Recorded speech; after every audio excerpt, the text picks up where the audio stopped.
So if you have a friend or a cousin abroad or anywhere where you want buy land, bring them to us. Let and even know. if somebody get land, you say this land are genuine and it dey for good location, bring us in. We go help you also sell them. This one on a better information. Yes. Give us your phone number again and your address. Remember our Montana estate down there for behind the River State University, now 550,000 naira. Okay. And our fine city for airport Ipo, that one they go for 750. And our Grove City, that one now 3 million naira for Upoku. Then our Prosperity Layout, that one day within the neighborhood of Eliozu and the Car Link Road. All right. The Pearl Garden, the Paradise Estate, and the Queen's Park, that one now 10 million. Our phone numbers again, now 0806 4919 962. All right. That number again 0806 4919 962. And the second phone number 0703 1109 663. That number again 0703 1109 663. And the last phone number 0803 9373 969. That number again 0803 9373 969. Thank you, Mazi. All right, Aroma Real Estate. Yes. Thank you very, very much. Okay, I'm going to buy go back to waiting they happen.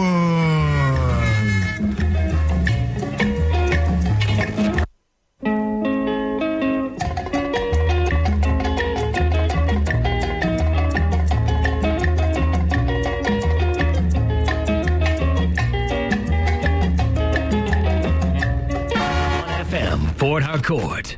Radio has never been this good. Today, 95.1 FM, Fort Harcourt.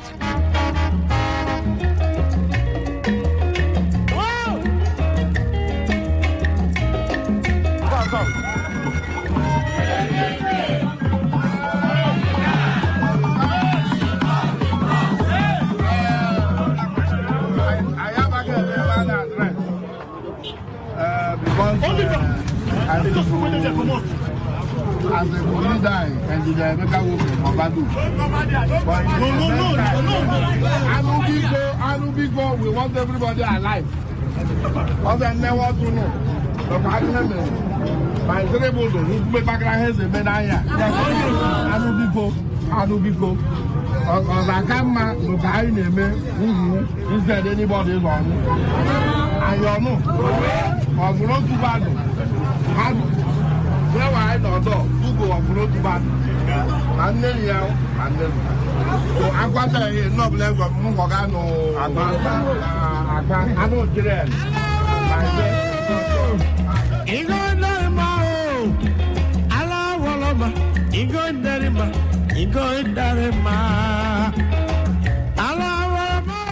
I'm not happy with my president.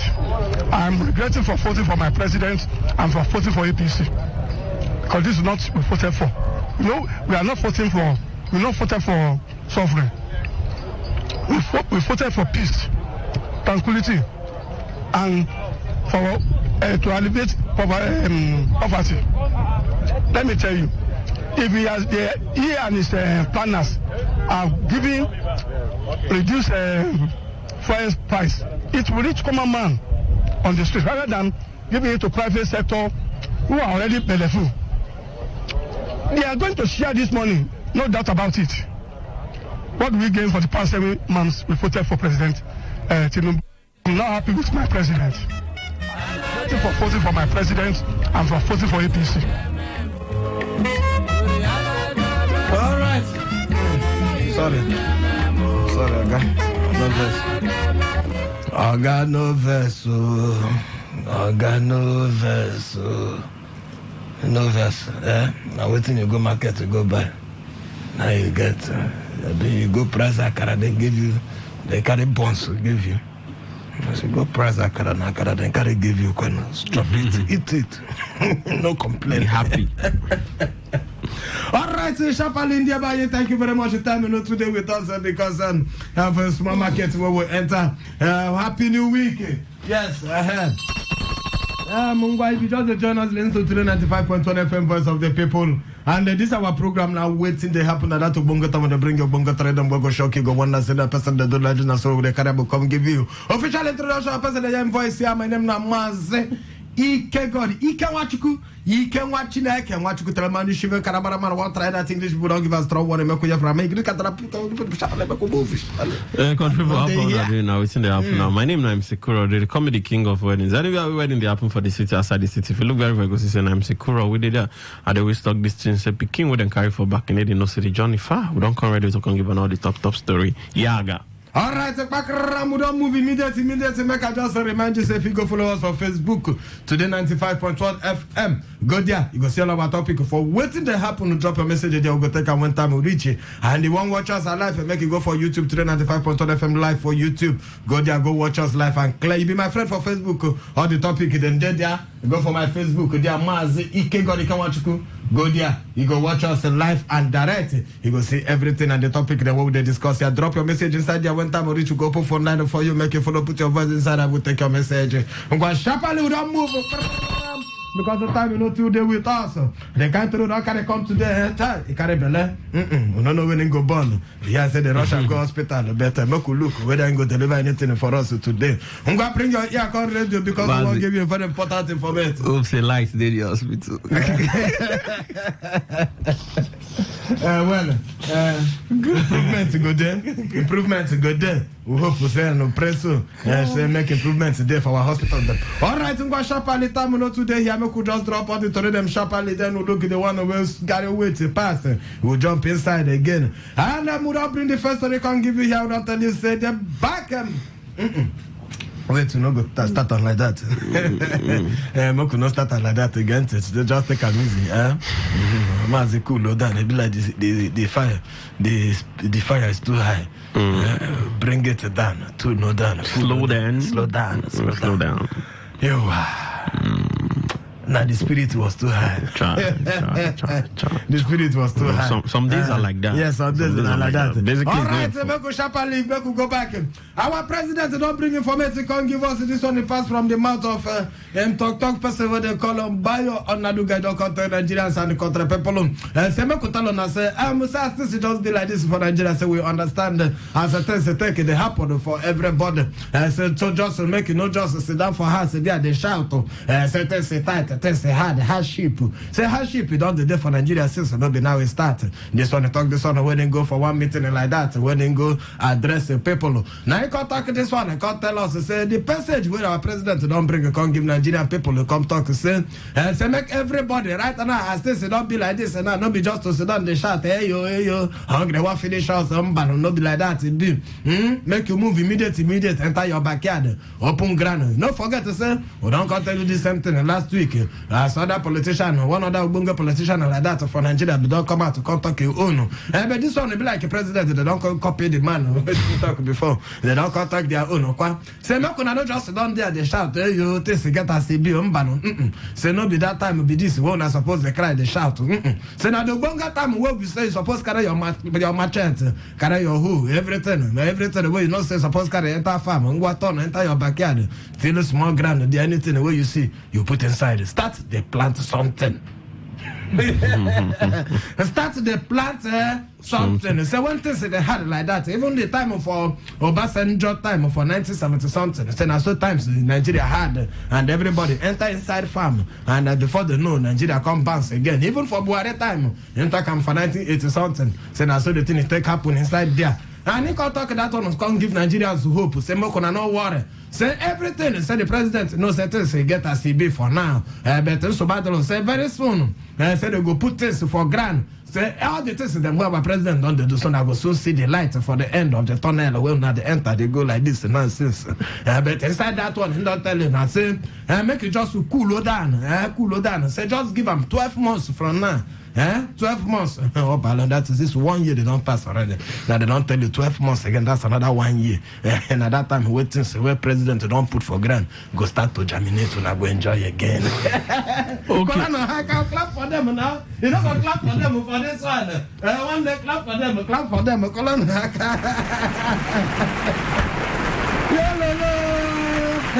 Yes, sir. Yo. Okay, on this matter, this not be the right time. Some of this talk them where some people where they listen to us now they now some people feel the verse. Well, I beg, we they talk serious. Enter your backyard, the farm. Way. Don't forget to send your equipment. Don't the last week. I need the support Tinubu. So from there, buy your don't see the sense. But Mazi, wait me, I'd even look out for. You know, say insecurity food in north. Some farmers no fit go back to farm because of insecurity. They say your backyard, they leave farm just for your backyard. More rubber, more no, you nylon. Know why they talk inside like nylon. Nah. Plant them. What about people they work for rig? Not be everybody will even get the time to do that planting. You must get the time. You get some people where they like where they stay for face me, I face you. You keep on top your roof. Put up for bucket. Let's be realistic. Let's be realistic. I don't tell you what. This thing is not achievable. You get some of these politicians, them nine get BB compound, and then we get BB compound. Most of them they don't even plant anything for the compound. Though. Okay. You understand? So now the poor people way hungry go when you won't wait for beans to germinate. All right. Hungry go don't kill you first. Okay, the question would throw ask country people, you don't start to farm, you go call us, you go tell us if you don't start to the farm because this one on our advice where presidency they don't give. Okay, again, inside that one, I'm in the second to come again, we don't tell you say, Dangote don't accuse IOCs. Where be the international oil companies. Yeah. And then the IOCs, people will be international, will not get any IOC for Nigeria, will be our own. Indigenous oil companies. So that one is supposed to be IOC. They get indigenous oil companies. They can't get IOC of international oil companies. Now oil them my head, they forget it. Now happen, I'm gonna leave it. All right, the IOCs of this one where they here now the international one, not the indigenous one. Dangote don't say now them they manipulate the crude oil price where they frustrate the refinery to survive. That is the Dangote refinery. The question of the throw ask say with this kind of information where Dangote don't come tell us now say now they don't finally tell us why you say when time reach they go shift and go another month. When time reach they go shift up. Instead of because of these people, they make it and even they go to import oil for our blood to come. Who they ask say the refineries when Nigeria get in until they hope to go ever day again at all. Well, maybe hope good day. Now, Mazi, I want you to make you also remember when the owner of Airpeace come out and cry out loud. He say the international airlines so they follow the sabotage them because when they say they give this amount, then put on for they never ever do them before. Other airline they put 2 million from here to London. Then come bring them down to whether how many thousands or this thing 900 about 900,000. Now these international airlines bring their own down to 400, 500 to just scatter their own, and them they already don't. They tell us. No be like say there is some atom of truth in waiting they tell us, and you see, and you know say Nigeria based on the thing we carry come here and say that we don't use our oil do trade by butter. We not to get oil again. So all these things now factors we Dangote refinery to the face. So that means like this now Nigeria when I still get to hope to say refinery even in Dangote on say we go give them anything with this kind of information whether they give us hope there at all they see hope at all. All right, so I'm going to live like that. Make we jump into the next story here. Make we look this one on Chapale. Meanwhile, the former chairman of MOA local government will be Dr. Chidi Lloyd and in progressive people of MOA people, all of them they don't come out to carry chair. Not be only that one alone, plus other local government chairmen of them. We don't see them today. They come out for peaceful protesting, gather in front of some of their houses, some of their streets. As they don't hear the one which the Lord talk there to people, come all of them down. I say what they understand to do, say then they defend democracy. When I think say now the real democracy, then they defend it like this, and like this, they defend democracy. You agree with the chairman that they defend democracy? But I don't really want to delve into this matter because if I want to delve into this matter, I'll go look what happened when our former governor been there and how the local government chairman, how they take come out. But I don't want to even go there. I just want to talk with one of the local government chairman we don't come out. To say, local government chairman and the local government body no be the house. So now who they collect allocation and be local government chairman. So if you go make noise, then feed there anywhere. Now them they collect allocation. the CTC people now Simbo give allocation to. So if they give allocation today, now then get power. Well, if you look inside that one, for Ecuador local government, their own, we don't see where it come out with them boys them and everybody. Then they don't gather everything and sit down and they enjoy themselves inside bottle. They enjoy themselves inside bottle. They just they relax like nothing mega. So that's what it is. Anything they worry them like that. They defend democracy. Remember, say this current citizen, governor Tennessee, and then go pay the former local government chairman and the councillors based on the money where they owe them. So I'm not sure say same they even listening to all these things where they happen. In don't already getting CTC people, and now them go give allocation. Now person we get money, now get strength. Okay, now this one. Well, you don't talk I'm finish as it's supposed to be. Okay, I'm gonna make you leave that on the front there. We will put phone line and go carry them. You give you now, make you follow put on a voice and don't forget say for here. We're not that serious at all. You see the way we take the kind of the whole issue come. We'll just remind you again. We're not that serious. I know that, like they hear me they talk. Now I talk like who they serious. All the time about they talk, not the laugh, they laugh. Now so we go carry them and jackery. Because some people now when they call now they go on see how they radio. No carrying salt to come. As you see us now they discuss serious matters. On serious. We're not that serious at all because all these things then they're very serious, but we're not that serious. I beg. If the cuckoo call like go say. So make you know this, Alright, make we take this one on 9 for B. In fact, we get two Ogbonge Tori for today will be our major and Ogbonge Tori. We'll carry customer give you today. This one will go shock you. This one is the story of a young little girl for River State here will be missed. Since how many days ago? The girl will be missed for last month. But law could come reach, say, good citizens for Nigeria. And I then come discover the girl. Come see the pikin, carry him, come finally carry him, go give the papa. And we don't advise Nigerians to say, make una the train una children. Make it be say they fit sabi the name of where they live, the name of their papa, the name of their street, and the name of anything where go reach for them to fit locate their house or back if they go lost. This one will be saying a housemaid, where person they go find a housemaid, come and help me before you know, they don't turn into problem for your house. Well, it depends on people where they carry housemaid, but if they carry housemaid, you don't forget to say even government itself don't talk to say make pikin reach adult age where go fit to determine or you get another age where government don't set where be say pikin go reach before you go fit take am as housemaid. No be say you go just see pikin where they under age of a baby you carry and put for housemaid. Well, this one don't reach if parents carry same and make them help them. Like the story of this girl now be say the girl she be orphaned and she come and make this oga help them. And the family people don't carry and say, well, go stay with this oga. Inside where she they stay with their man, he don't kidnap the man no pikino.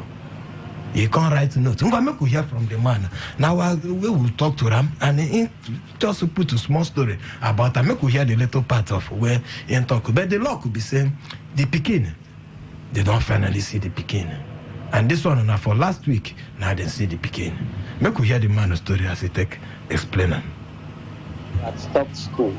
So they brought her to me that I should help train her while she would also help take care of my children. So she was yet to start school because we were waiting for the new session to begin, which will be in September. So she had spent less than 3 months with me in the house. So on the 21st of May this year, when I got back home, I discovered my door was open.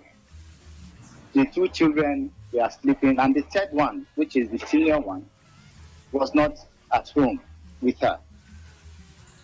So I searched everywhere, I didn't see them. I came out and saw a post on the door. He wrote something and pasted on the door that, hello man and woman, your 2 children are kidnapped. If you don't find them, I will kill them. So I became mad. I said, what's happened? So I called my neighbors and showed them. And immediately we looked for them. In the neighborhood, we didn't see them. We went into the swamp because there is a swamp around my house. We went into the swamp. searched everywhere. We didn't see them. We went to police, posted it on social media, and looked for them throughout that night, that 21st of May. That night, we didn't see them. So we were still searching in the morning, moving around, but about 10 a.m. that same morning, that is 22nd, my phone rang and somebody said, come to the house, God has done it for you. So immediately I rushed to the house. When I got home, I saw my daughter and the girl that was living with me. And so we tried to find out where they were going to and what really happened. And she said she was taking my daughter to Wiri to see her grandmother. But God intervened. Rather than going to Wiri, they went to Iwofe Waterside. She missed road. Where I'm be waiting in the talk there. Around 11 p.m. in the midnight, saw them sitting outside. So they asked them where they were going to. The girl said they were living with their auntie, and the auntie chased them out of the house. So they didn't know where they were going to. So the boy and his girlfriend took custody of them, gave them food, and kept them in the house to sleep. So the next morning, they asked them where they were living. The girl said she had even forgotten where they were living. It was my daughter who told them that they were living in Ajip Estate, mentioned the street, mentioned my name, and then they brought them to me. Wow. We took her to police. Police, asked us some questions and said we should take her back to our people. They actually asked me whether I would like to further the case. I said I would actually like to further the case, but it is better they take her, they release her to her parents, to her people. Okay. So the people came. Okay. The people who don't come collect the picking, and the family people who don't come collect the girl. But the question here would the truth, and then carry the picking and go police. As they arrest them, they carry him go police. She be 16 years in a minor. They carry him go police, and the man say, "He go like and made them push the case." Before they know, the family people they don't contact reach the family people where bring the girl come from. The question what would they ask first? The girl say she won't go with it. Now she come miss road. Go warfare. Go warfare. God will make them bring the girl come back. Now, you don't think he say police is supposed to continue for this case to investigate, to know why that girl carry that picking around. You don't think he says somebody there somewhere with the mastermind where they push him and you don't know how many she don't do before. Because for a 16 years old girl to get this kind of plan, somebody adult must be behind. Normal. Because now when the story they change, the family people who don't talk say the girl say they possessed. Say not possess. Which kind possess? It is say the girl possess. How you not take see this story? I mean, no go carry housemate ready possess. Because this one for beginning to write a letter saying I kidnap. He write them there, write them for those. I kidnap. Whether a ritualist send them come say go do that message. Well, Mazi, the truth be say we need to be very careful who they keep our children with. That's one thing. Secondly, they need to investigate because that 16 years old girl no get that kind. She don't get that kind of idea to use. They need to investigate more. To use the plan was so straight. You don't already plan. Say you go put paper for door, or you don't put paper somewhere to tell people, to tell your people where they stay. We say they kidnap this peking. Means say somebody go down this somewhere. They tell you say do like this. So you don't know whether money go finish leave her. She don't know. She don't know how to take go where. Something I just feel say they just maybe the one just died in matter and I make them thought say something they wrong. I believe say. Omonike was say get to be say she don't lose contact with the person who send that message. So she miss. Yes. Because somebody, I believe somebody there somewhere was supposed to collect custody of that picking from her. Not true. Well, This one on for lesson make we learn, and you where they carry housemaid make it just bring your eye down. Some people go just carry housemaid and don't know from anywhere. Their children go there with them. They don't go even there around Monday to Friday. Well, make we look at another Ogbonge to they will bring come here sharply. This one no go waste time. We just hit them straight to where he did. This one is the one where they call it GMOD. I think are they correct? GMO. GMO, sorry, GMO. GMO means saying now modified genetically modified food. GMO, genetically modified food. Not be food where they grow well. As a natural, where we say you go put something for ground, it go grow. Or maybe you go born pikin go born, or animal you go climb another animal you go born. Genetically modified. They also be saying now for lab. I need a cooker. Now then they produce them. We don't know how many human beings they don't produce there. Because for these people to get a mind, for our blood, produce chicken. So, produce chicken. Send them, come Nigeria. Make we chop. We ask, say, how our government go take stop this kind of thing? No be joke, bio.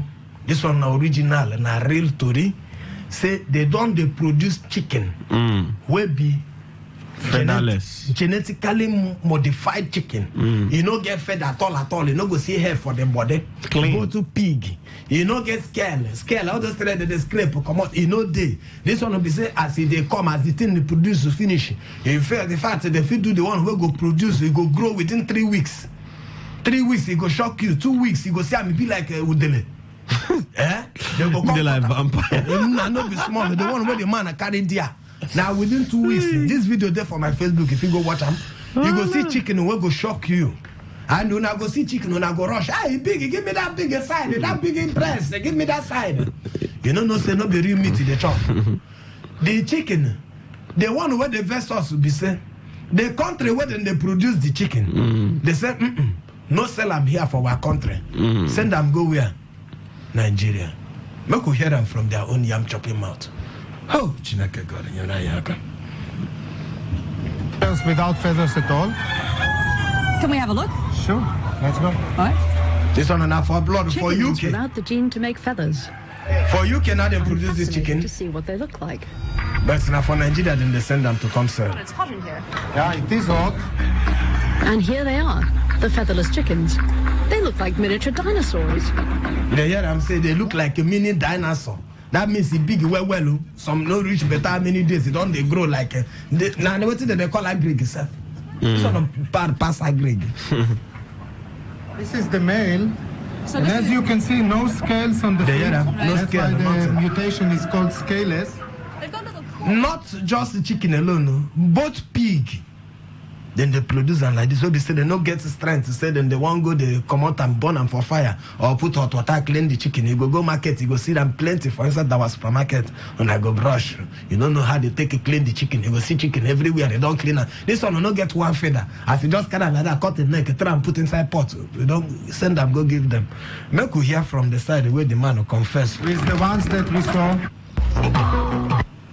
Well, not in the supermarkets in the UK, but hopefully in the supermarkets in the tropical countries, in Nigeria, in Indonesia, where it's very hot.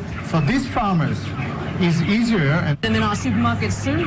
well, not in the supermarkets in the UK, Not in the supermarkets but for hopefully UK. in the supermarkets But in for the tropical countries, supermarkets in Nigeria, like in Nigeria, Indonesia, where but it's then very they defend hot. and So come. these farmers. Ozwele. Our government to stand up. Stand up. Stand up, oh. Waiting we go talk now. Well, Mazi, this one, the one bring the news, it's in with me. Because most of all these things, they cancer us. That bad thing, and I don't know what thing they kill people again. This of these things, and they cancer us. Because you don't know how they use produce something we know they natural. Now they put inside your system. So I just feel the government there. Now I think NAFDAC. NAFDAC, stop this boat for highway. Stop them from high sea. This thing they come and talk. Man, I know say they tell us the money they eat food if it pass 3 days. But this one, they like say this one bad pass at 3 days. Oh no. So make them come and stop this thing. Will they happen? Nigeria. Okay. No wonder these days that they lose appetite to eat chicken. They too enjoy chicken. I do the try to eat chicken these days, I don't know why. If not the native chicken, I say I'm still a native one in black, leg in black. I say they don't people produce that. They don't go try that one. Some ancestors don't go green them. They don't get sense to read that side. All right, so sharply make you rewind. Carry the phone number given and make you follow put on a voice for the story. They don't carry con give you. Don't forget the first story. We don't tell you say go back to farm. Na presidency they tell Nigerians we they ask say you don't start to the farm your own. Dangote don't accuse IOCs of manipulating crude oil price for threatening refinery survival. We they ask say you still get hope to say any of our refinery for Nigeria go survive with this kind of IOC where you don't bring information. Meanwhile, the former local government chairman of Enmo local government and the one who there for Equator and other local government chairman who don't sit and they come out they don't defend. They say that they defend democracy with their people. And again, inside that one, again, we don't bring to the tell say, a missing little girl were busy for Port Harcourt with them kidnapped before. Well, God don't do, they don't unite them with the family, but they don't hear the story from the father there, how the girl take miss and how the daughter take. In fact, very brilliant picking. They explain where then they live, and that's what they take to get back to the house. So they ask, saying, and I think say police supposed put head inside this investigate the matter, reach the end to know who they sponsor this girl, because we notice say now ordinary it be she must get a sponsor somewhere. And you go to take housemaid. What will be the safety measures where they put to go take housemaid? Again, genetically modified mutation featherless chicken. And what they create for UK lab. They say it's no good for their own UK side. They said then they send them come for Nigeria for our supermarket, and the doctor and talk this one. They ask say, how our government go take stop this one for our country. I'm going to do the phone number we go use reach us here. The first one is 0817 0000 951, and the second phone number there is 0810 9510951. WhatsApp and SMS still here. The last 2 months we call us, they take our recharge card to go home. Mama Oji, we know say we still owe you recharge card to cool low down, No take them rush. We wait, make we get another person. When we get 2 people, we send them at once. You go get easier and cheaper for us, No, they rush your blood, make it a pour hot. Cool low down. The cool pour yourself with cold water. The number for WhatsApp we go use send us message here now 0701 9339 962. Pakamoko carry am go our phone line and make you check who want to talk to us, your name and where you they call us from. Pakamo, don't pick your phone. Hello. Hello, good evening. Your name and where they call us from? Hello, man. Good evening, sir. Off your radio, I beg, talk to us loud and clearly. And MC Kuro. So, Tabramo. I see. Fancy Kimre. I did my uncle carry on. Your name and where they call us? My name is Bayo. Bayo. They call from Ondo State. All the way from Ondo State. Yes. Wait, you don't speak Calabar. You speak Igbo. Make we I cannot speak your own.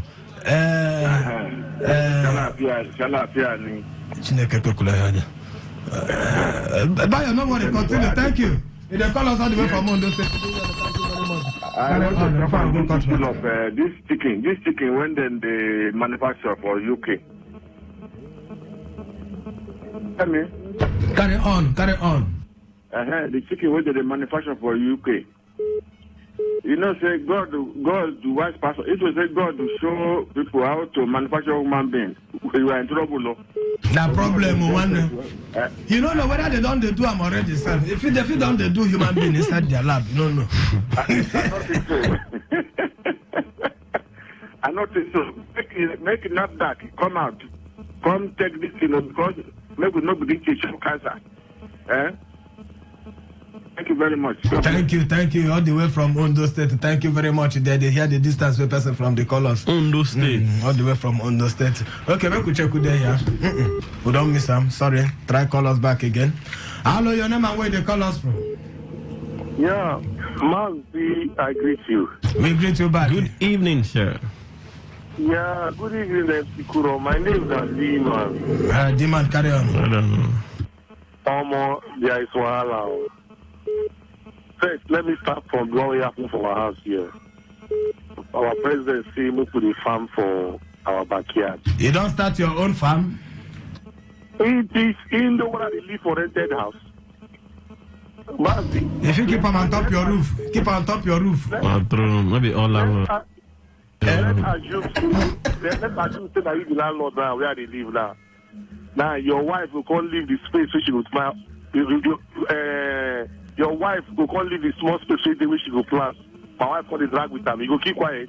So before they talk, they reason very well. Especially they repair for those who live for village.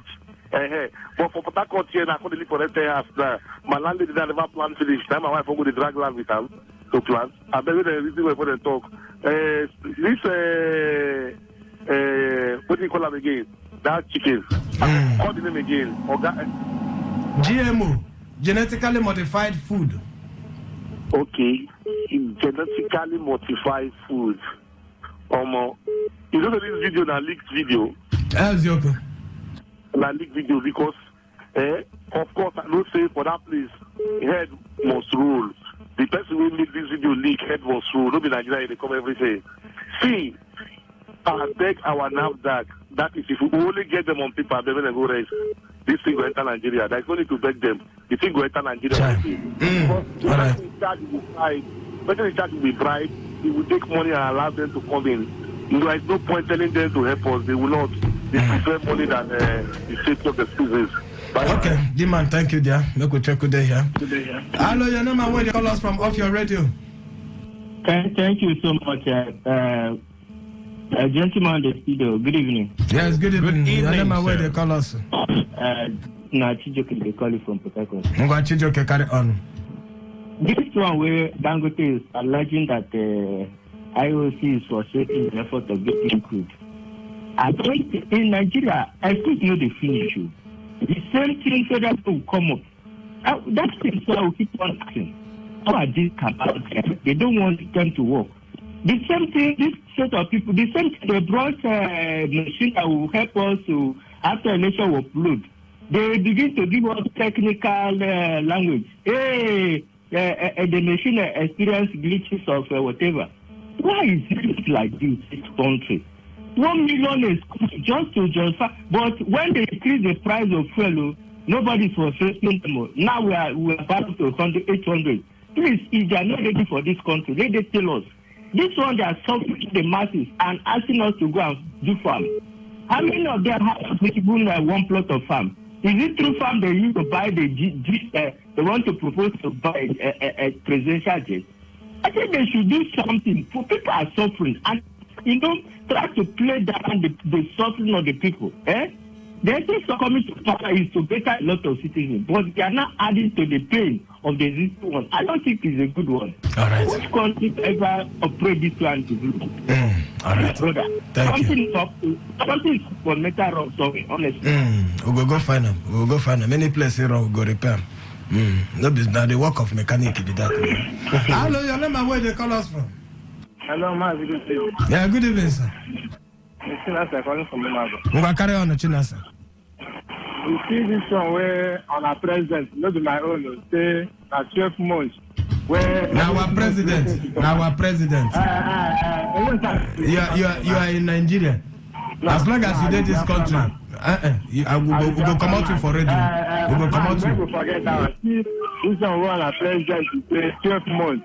So that if they know say they go come down after 12 months, then go elect another 12 months, maybe 1 year. And that's how we go begin to do something so that people go vote them again, they can't suffer us again. You see this man, he know the day again. This man don't suffer. Even when I go to buy fish, of 1,000 no day. And people they suffer. Even you yourself as you better pass plenty people. You better pass plenty people. People they suffer, people they cry. So this man no go again.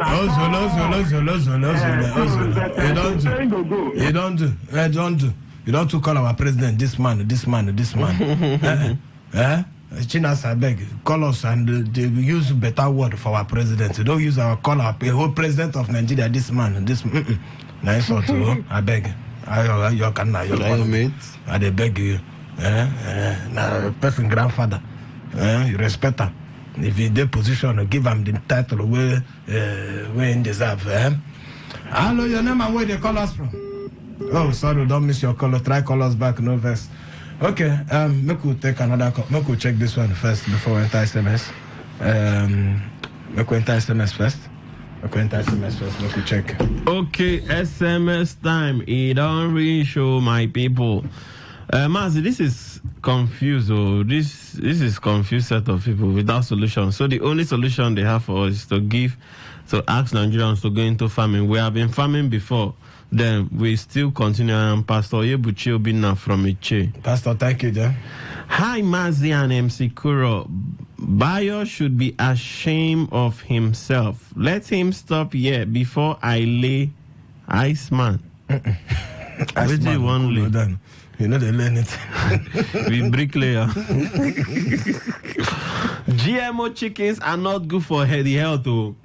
Watch what you eat into your system, Mazi and MC Kuro. Watch what you eat. Your own. They advise us. Who they advise them? To plant something for your backyard or inside the waterproof is not the problem, but waiting we go they eat for those plants to mature. China no problem that called this talk deep. Waiting we go they eat. You know plant since now you cause some since they plant. But they don't shut up plants. Go to farm. Now they see the importance of the farm. Okay.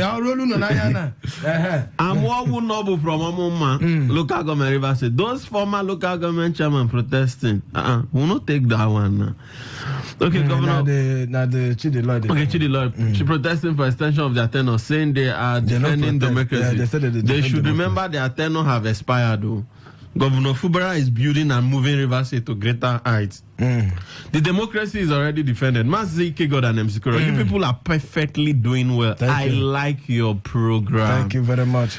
Dangote cannot have his way all the time. There is a saying that you do not do to others what you don't want others to do to you. I rest my case. My name is Steve. Steve, thank you. Mazi, you are asking President Tinubu government to stand up against lab chicken from UK for now. He's occupied with undermining from Kanu. Okay, we'll see you. Mazi and MC Kuro, you are talking of chicken. What of rice? I put it to two of you. That you must have eaten GMO rice. Okay. I put it to two of you. You have eaten the rubber rice. You have eaten the rubber rice, two of you. Which you cannot differentiate from the real rice. You can never run away from this. This is our country we find ourselves. I don't know, I don't chop rubber rice. Then I said, I need to chop my food for me. Mazi Kegod and MC Kuro. The truth is that the only way out is agriculture. But the government should assist the people. The former local government chairman should do the needful and go home.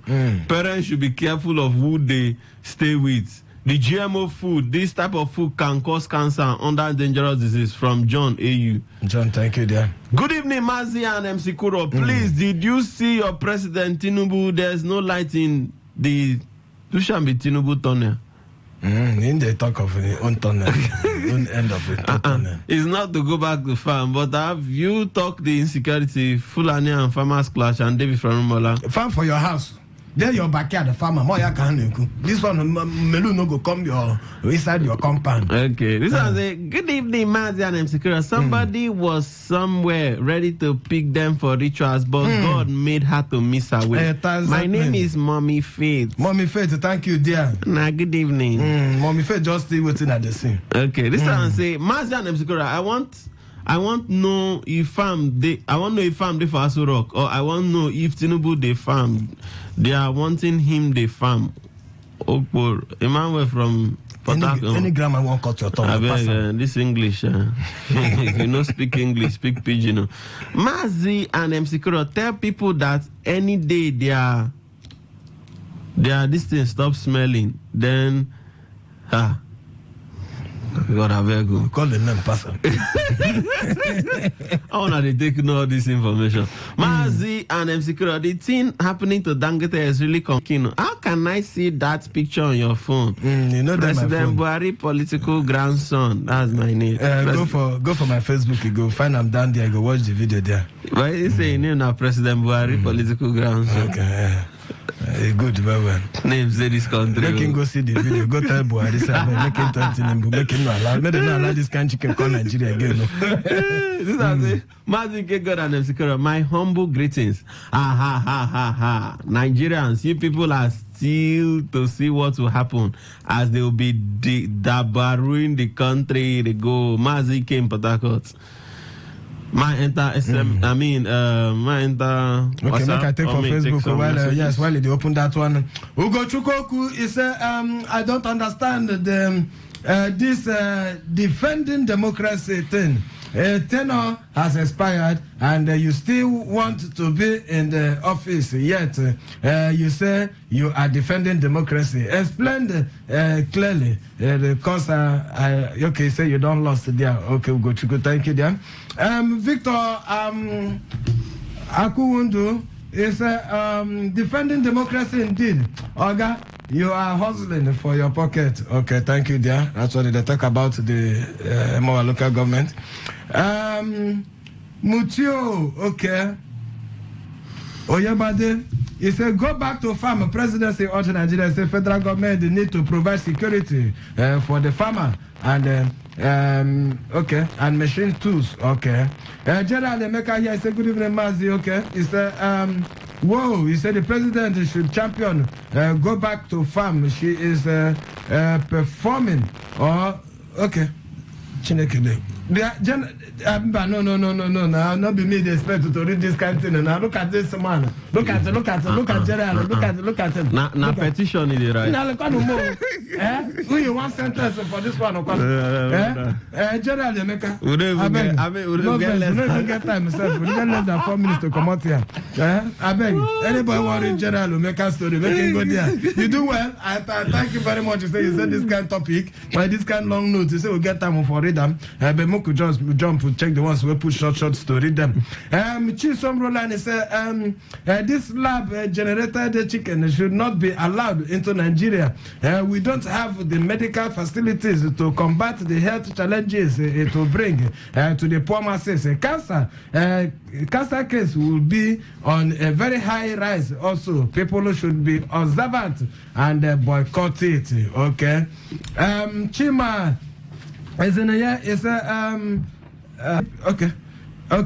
Follow them on the electoral process manipulation. And President Tinubu urged Nigerians to go back to farm without acquiring security.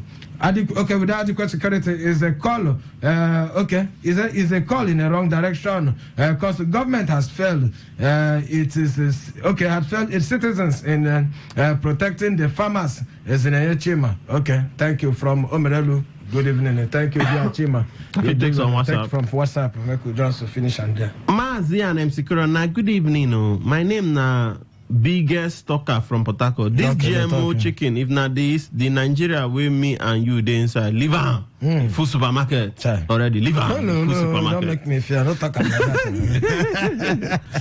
My brother Gerard, this is your message long. God bless you. I see MC Kuro Hadid. I thank you very much, Gerard. Your message too long. Gerard, your message long. Timothy, Port Harcourt. Nigerians are told to say economic improvement the next 1 year. Deals expecting the economy to improve possibly under President Tinubu will surely have endless wait. The technical glitch affected his election.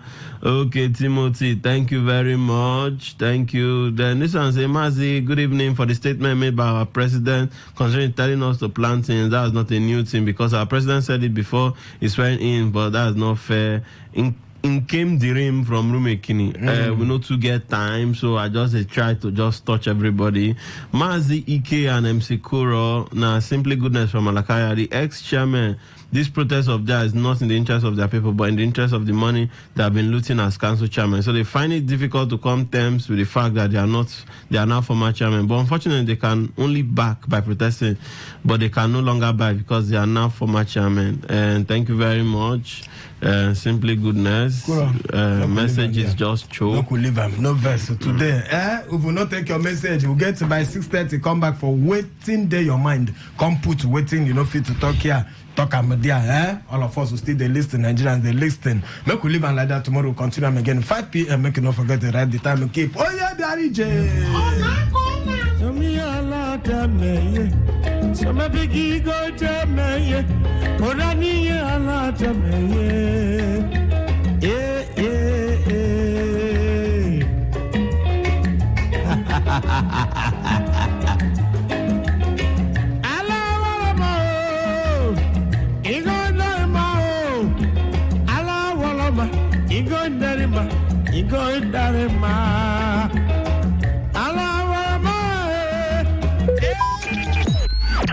Talk radio. I listen to a lot of talk radio. 95.1 FM. Whether it's happening in Port Harcourt, South South, Nigeria, or around the world, we've got you covered. On air, online, delivering balanced news and unbiased analysis. Today, 95.1 FM. This is Today, 95.1 FM, Port Harcourt.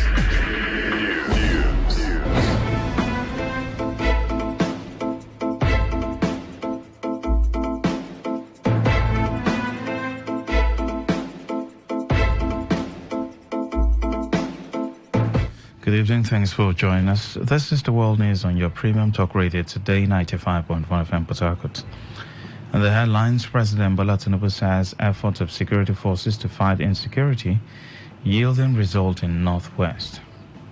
Supporters of FCT minister in River State staged protests in support of police barricade of local government councils. On the foreign scene, floods and landslides killed 24 people in Abidjan. I am Lucky Maxwell. President Bola Tinubu says the efforts of the security forces in the fight against insecurity in the Northwest is yielding result and has resulted in disrupting and dismantling of criminal networks. The president said this at the Northwest Peace and Security Summit organized by the Northwest Governors Forum in Katsina State. Represented by Vice President Kashim Shettima, Tinubu assured Nigerians that the progress made so far is just the beginning, as the government is making more effort in providing a more secure environment for all citizens in every region of the country. The president noted that the issue of insecurity in the Northwest is not a sectional agenda, as whatever affects any part of the nation destabilizes the other, adding that the administration's promise of securing Nigeria remains its topmost priority since assuming office over a year ago. He said the strategies employed by the government in fighting insecurity in the Northwest has begun to provide redemption, adding that there will be no slowdown until the aim of totally dismantling insurgents is achieved. Martin Amehuli and 25 other embattled lawmakers have lost in their bid to stall hearing of a suit before a federal high court in Port Harcourt by members of both parties, challenging their legitimacy as members of the People's Democratic Party after defecting to the APC and their seat declared vacant. Amehule and 25 others had filed a petition addressed to the Chief Judge of the Federal High Court, asking the court to stall proceeding pending the decision of the appeal court on a similar issue. However, the petition by Amehule and others was objected by the plaintiff counsel Ruben Wanowo, an Attorney General of the state who represented the governor and the state government.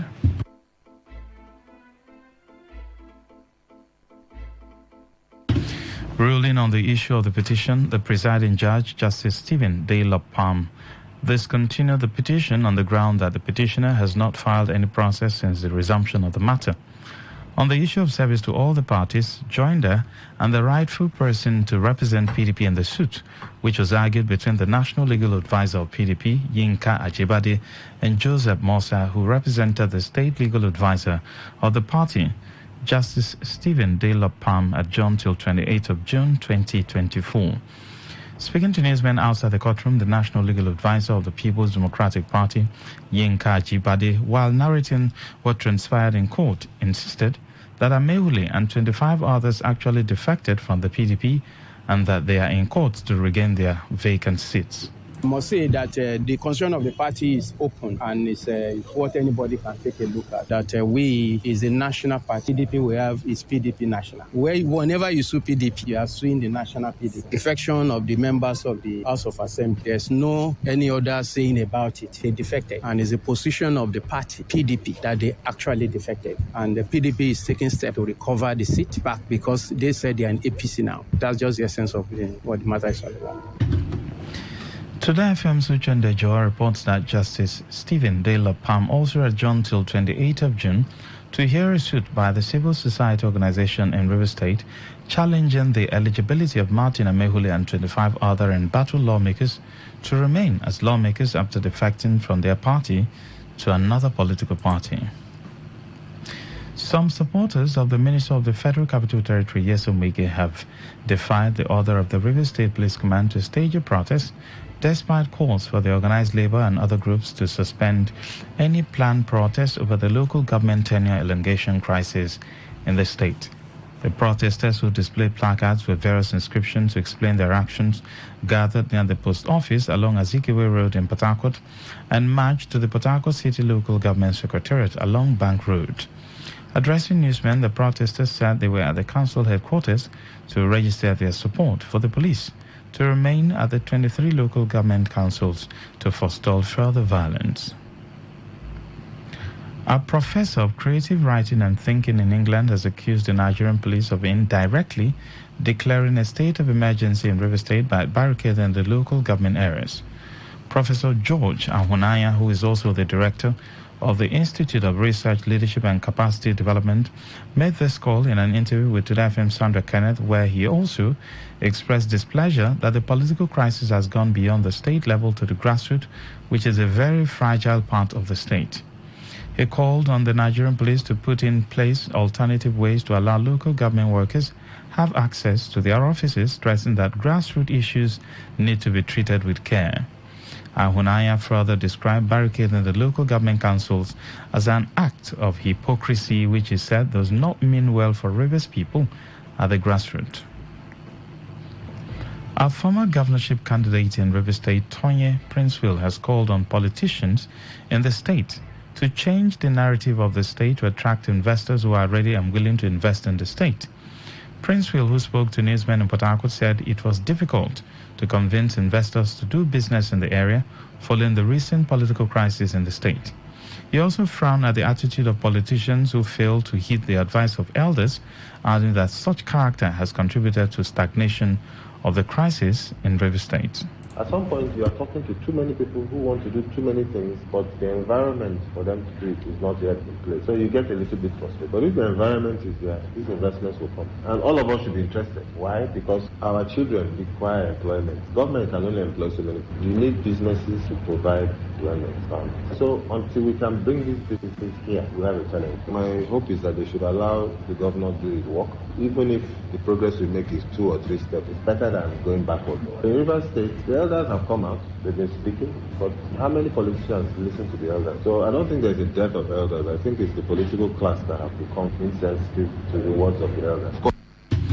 You're listening to the World News on Today 95.1 FM. We'll be right back after this short break. Every day, every hour, when the big stories break, depend on our 24-hour news team to bring you the latest. Today, 95.1 FM. Thanks for staying with us. Now the rest of the news. The controversy rocking the leadership of Asarama Divisional Council of Traditional Rulers and Chiefs in Andoni Local Government Area, River State, appears to have been put to rest following the recent steps taken by a member representing Asarama Divisional Council of Traditional Rulers and Chiefs in the Andoni Area Traditional Rulers Council, His Royal Highness Daniel Ibani. Following the controversy after the dissolution of the former Unified Executive constituted at the expiration of a 2-year mandate given by the Peace Committee, the chairman of the Divisional Council, Daniel Ibani, summoned a meeting for the conduct of an election to fill in vacant positions in the executives. Today FM correspondent reports that during the election, Chief Ebak Enene emerged vice chairman, Chief Mark Moses Jawarekon secretary, Chief John Enong Financial Secretary Chief Titus Otiton, Assistant Secretary, while High Chief Ekbele Asuk Okwang was made the Public Relations Officer. Chief Esoyok was also elected as the Treasurer, and Chief Luke Edam as the Provost in an election that was supervised by High Chief Erasmus Amayanabo and his ELECO members.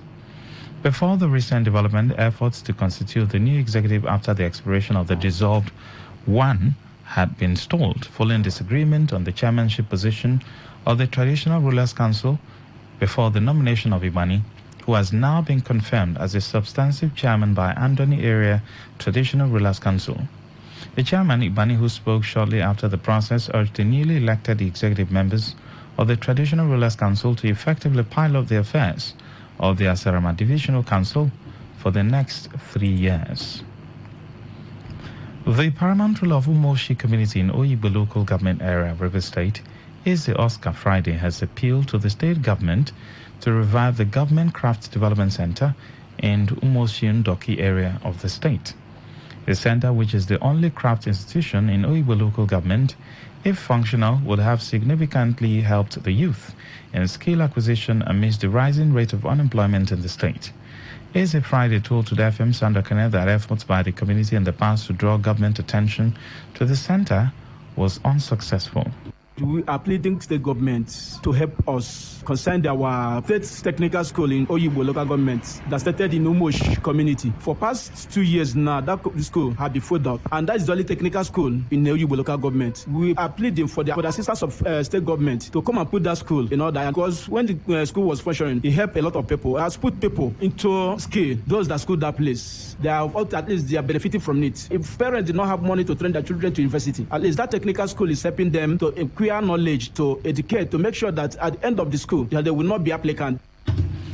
The paramount ruler, who is also the chairman of Umubweze Traditional Rulers Council, however, attributed the non-functionality of the Government Craft Development Center to lack of teachers and essential equipment. The challenge of the school, the place is not equipped. And secondly, the most challenge of the school is there's no teacher, except the only one, the principal. We have applied several times for them to send a teacher to that place. That made the students vacate from the school, because when they come to the school, they don't see anybody to teach them. They don't see anybody to educate them. They were all playing in the school. So the parents of the children said no, they cannot allow them to stay that place without teacher. Sure, that is the word that for the school. They should also help and send down a teacher to that school, even his scopers too.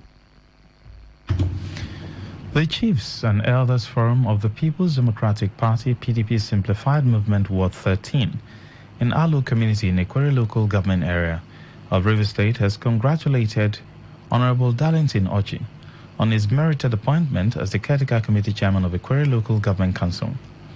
In a statement signed by its Chairman Chief Mwoka Michael Uzoma and Secretary Chief Martins Okwodu, the Simplified Movement in Alu Ward 13 also congratulated Governor Simalai Fubara on his successful 1 year in office and his landmark achievement in different sectors of the state's economy. The Chiefs and Elders Forum of the PDP Simplified Movement Ward 13 in Alu community, while expressing confidence in the ability of their son, Darlington Oji, to deliver on his well-deserved appointment, commended the governor for always remembering Alu clan in his appointments and projects, assuring him of their support for the success of his administration. The PDP Simplified Movement Ward 13 in Alu further prayed God to guide and direct the governor, while also declaring support for both Governor Fubara and Darlington Oji to succeed in their endeavors. The paramount ruler of Amalem community in Abua Odua local government area of River State, Chief Odiemude Samuel, has on behalf of his people and council congratulated Governor Simalai Fubara for what he described as his God-given victory at the Supreme Court. In a statement he personally signed, the ruler of the ancient kingdom also lauded the governor for appointing their beloved son, friend, and brother, Dixon Madigi, as the caretaker chairman of Abua Odua local government area and his members. Chief Odemudia Samuel also expressed hope that the leadership of Dixon Madigi will inspire the entire LGA and River State, while praying God Almighty to give him wisdom and the fortitude to oversee the affairs of the area and carry out his civil responsibility towards humanity and developmental strides in Abua Odua. On the foreign scene, at least 24 people have been killed by floods and landslide in Abidjan, Ivory Coast's largest city, after an unusually intense start to the rainy season. Rain around 4 times heavier than normal fell on the West African nation's economic capital over 10 days, causing spectacular rises in water levels and landslides. The National Office for Civil Protection, which confirmed the death, also warned of risk of collapsed buildings. Torrential rains followed by devastating floods are a regular occurrence in Abidjan, home to nearly 6 million people. Many poorer residents live in shacks located in flood-prone areas, despite the government launching a mass cleanup policy which has destroyed many shanty towns. To end the news, here's a summary of the major stories. President Bola Tinubu has said efforts by security forces to fight insecurity is yielding results in the Northwest. We told you that some supporters of the FCT minister in Rivers State have staged a protest in support of police barricade of the local government councils. On the foreign scene, you heard that floods and landslides have killed at least 24 people in Abidjan. Stella Sasongo, editor of the news. For comments and inquiries, please call 0818-389-2850. Send your emails to news@todayfmlive.com. Read our stories on todayfmlive.com. Good evening. I am Lucky Maxwell. Today's news, today's entertainment, today's sports, today's issues. Today on Today 95.1 FM, Port Harcourt. Unleash the power of the airwaves with the ultimate radio experience. Tune in to Today 95.1 FM, the voice of the people. Don't just listen, immerse yourself. That is 100% true. What do you love listening to? Right. All you need What's to know your about style? this one is What's your choice? 95.1 FM. What do you yearn for? So we've got great talk, amazing conversations, entertainment, sport, and lifestyle. So tune in to Today 95.1 FM Port Harcourt, because we are the voice of the people. The voice of the people. Talk radio. I listen to a lot of talk radio. 95.1 FM. Okay, all right. All you need to know about this one is that 95.1 FM? Such a unique style.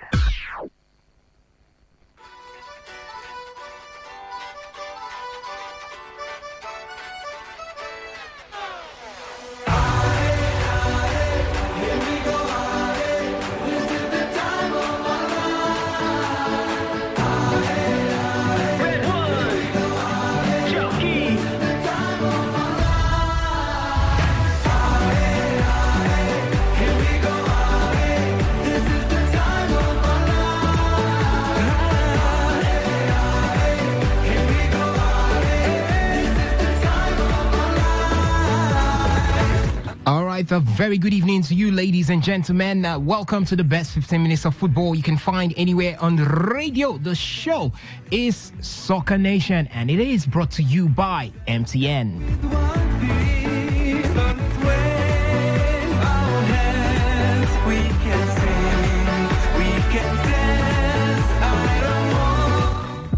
You're there among the people with their heart they do bing bing because their MTN line not connect again. You know fit make call, you know fit receive call, even SMS, line, you know fit receive shishi. Bank alatunko. All these things they happen to you because you don't link your NIN to your MTN line. But you fit unblock your MTN line today if you link them to your NIN. Just here is go any MTN store or agent way near you. But if you no come get your NIN unko, nothing spoil. Just rush go get them for any NIMC office way near you to collect your NIN. MTN, what do they do today?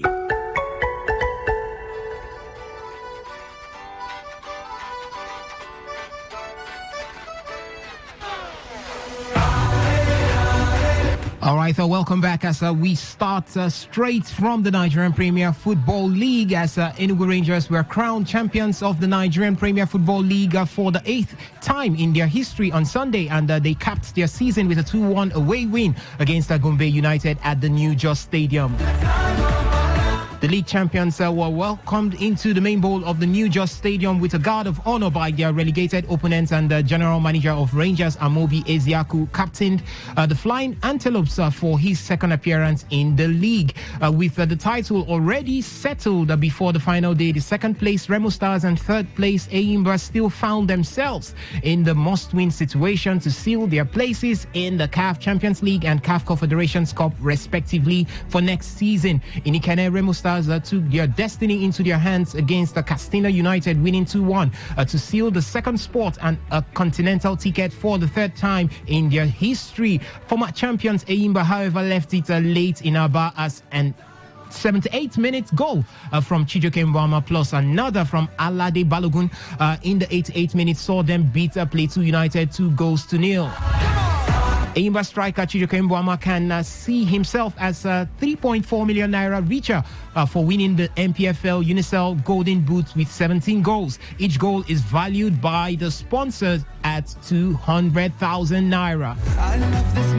From the MPFL, we go to players of the Super Eagles of Nigeria, where former Serie A champions Napoli are reportedly ready to drop their asking price for Nigerian striker Victor Osimhen as his future grows ever more uncertain.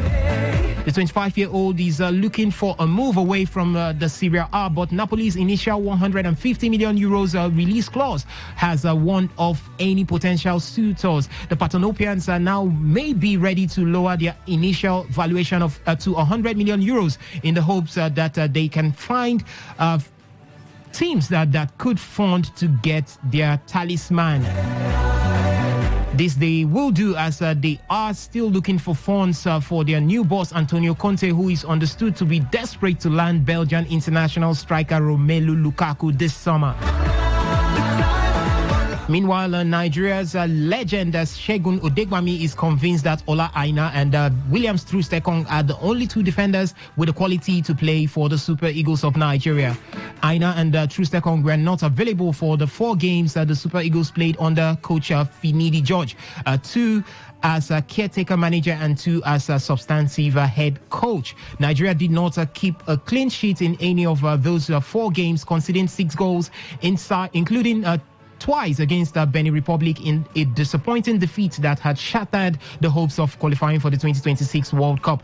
By contrast, the Super Eagles kept 4 clean sheets in 7 games, conceding only thrice at the 2023 African Cup of Nations, where Troost-Ekong was named the best player. In the absence of Troost-Ekong and Aina, Finidi turned to Calvin Bassey, Simi Ajayi and Benjamin Tanimu to build a solid wall in the defense for the Super Eagles of Nigeria. But Odegbami is convinced the Super Eagles' defense is weak because none of these lots is a master in their defensive role. 1980 AFCON winner believes Nigeria lost to Benin Republic because of the absence of Troost-Ekong and the general lack of quality across the defense line.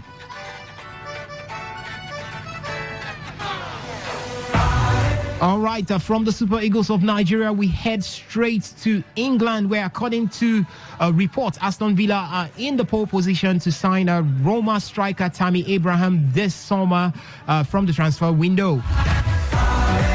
The Englishman is keen on a return to the Premier League and has been attracting interest from a number of clubs, including newly promoted Leicester City. The Serie A giants are hoping to receive £25 million for the 26-year-old who is out of contract in 2026. So this summer would be the last chance to sell him for his true market value. Considered as one of the main candidates to leave Roma, Tammy Abraham endured an injury-hit season last term, making just 12 appearances and netting once. Meanwhile, Arsenal and Manchester City have just 10 hours to capitalize on the £100 million transfer release clause in the deal for Newcastle United midfielder Bruno Guimaraes. The clause, which would allow the Brazilian international to engage in contract talks with a new club should it be met, is reported to expire by 11:59 p.m. on Monday, June 24th. Guimaraes signed a new Magpie contract in October 2023 to keep him at the club until 2028. The midfielder only missed one Premier League match for Eddie Howe's side last season when suspended for the 2-0 defeat to Bournemouth at the Vitality Stadium, and has become a key player in the side since joining from Olympique Lyonnais in 2022. Still with Manchester United, Manchester United have let it be known, Mason Greenwood is up for sale. The 22-year-old rebuilt his career during a fruitful loan spell with Getafe last season. However, his troubled past means Manchester United are content for Greenwood's future to lay away from the Old Trafford. The Red Devils have set a £30 million price tag on Greenwood's head. That will prove far too much to finance for Getafe, though there are high-profile suitors in Italy. Juventus are among Greenwood's biggest admirers, and talks of a swap deal involving Federico Chiesa has swelled. However, according to Sky Italia, Gianluca Di Marzio, Lazio could pull off a shock by beating Juventus for the deal. Di Marzio reported Lazio have already seen one tempting offer for Greenwood. This term turned down by Manchester United. Their bid was worth £20 million and included a 50% sell-on clause. All right, let's go on a break. When we return, we'll talk some more. You're there among the people where their heart they do bing bing because their MTN line not connect again. You know fit make call, you know fit receive call, even SMS, line, you know fit receive shishi. Bank Latunko. All these things they happen to you because you don't link your NIN to your MTN line. But you fit unblock your MTN line today. If you link them to your NIN, just here is go any MTN store or agent way near you. But if you don't come get your NIN unko, nothing spoil. Just rush go get them for any NIMC office way near you to collect your NIN. MTN. What will they do today?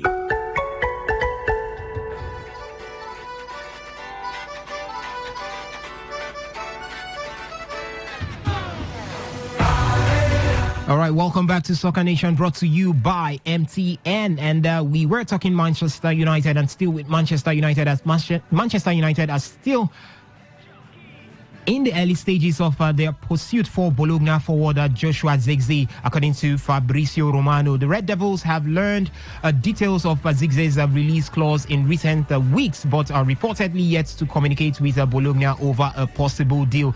Romano suggests that Zirkzee has already agreed personal terms with Milan, as he would be happy to join the Rossoneri this summer, but a commission fee for his agent Kai Jorab Chan are yet to be confirmed by the Italian club.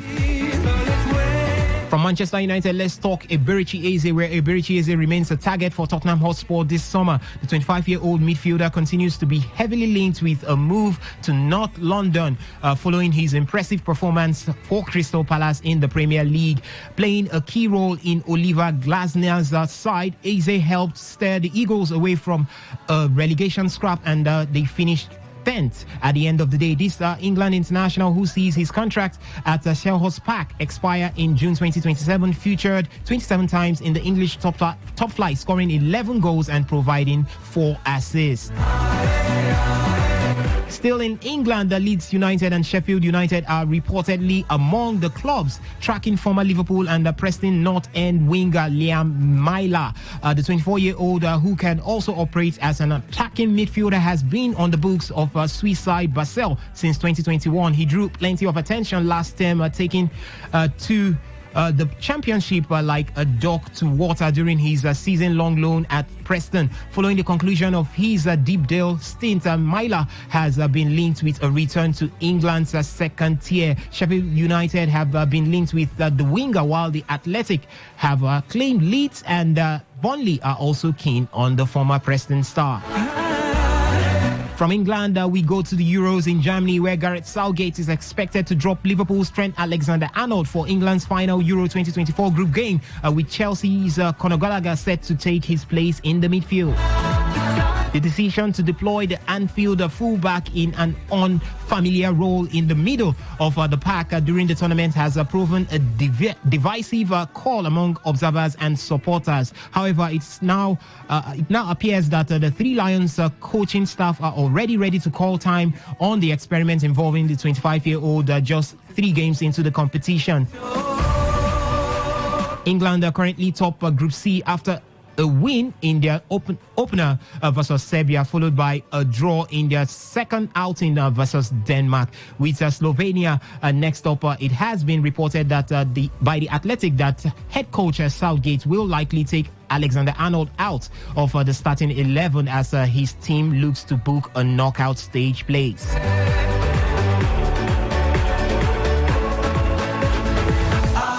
Meanwhile, Fabio Capello has given Italy coach Luciano Spalletti advice on how to put or push Croatia out of their comfort zone in this evening's decisive Euro 2024 showdown. The showdown kicks off in Leipzig at 8 p.m. UK time with Albania facing Spain in the other Group B match. The Azzurri need a point to be sure of finishing runners-up to Spain and setting up a round of 16 clash against Switzerland, but defeat could see them drop to third or even fourth place. Following a 2-1 comeback win over Albania and a 3-0 defeat to Spain, former England, Real Madrid and Milan boss Capello outlined his advice in La Gesta dello Sport. All right, let's go hear from our sponsors once more, and when we come back, we'll talk some more. You're there among the people with their heart they do bing bing because their MTN line not they connect again. You know fit make call, you know fit receive call, even SMS, line, you know fit receive shishi. Bank alatunko. All these things they happen to you because you don't link your NIN to your MTN line. But you fit unblock your MTN line today if you link them to your NIN. Just here is go any MTN store or agent way near you. But if you no come get your NIN nothing spoil. Just rush go get them for any NIMC office way near you to collect your NIN. MTN. What will they do today?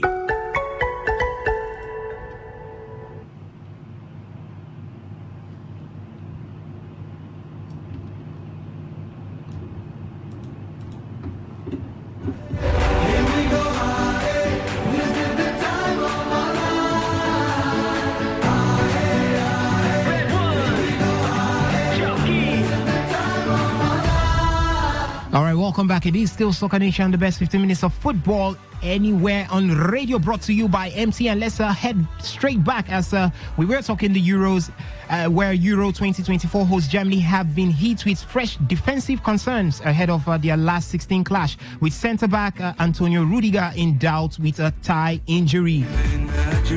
The German FA said on Monday that Rudiger would be in doubt for the match against an yet to be determined opponent in Dortmund on Saturday from the side's training base in the Bavarian village of Herzogenaurach.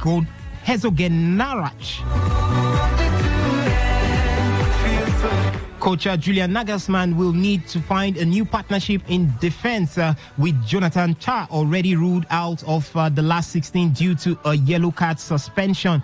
Quoting him, "I don't exist anymore."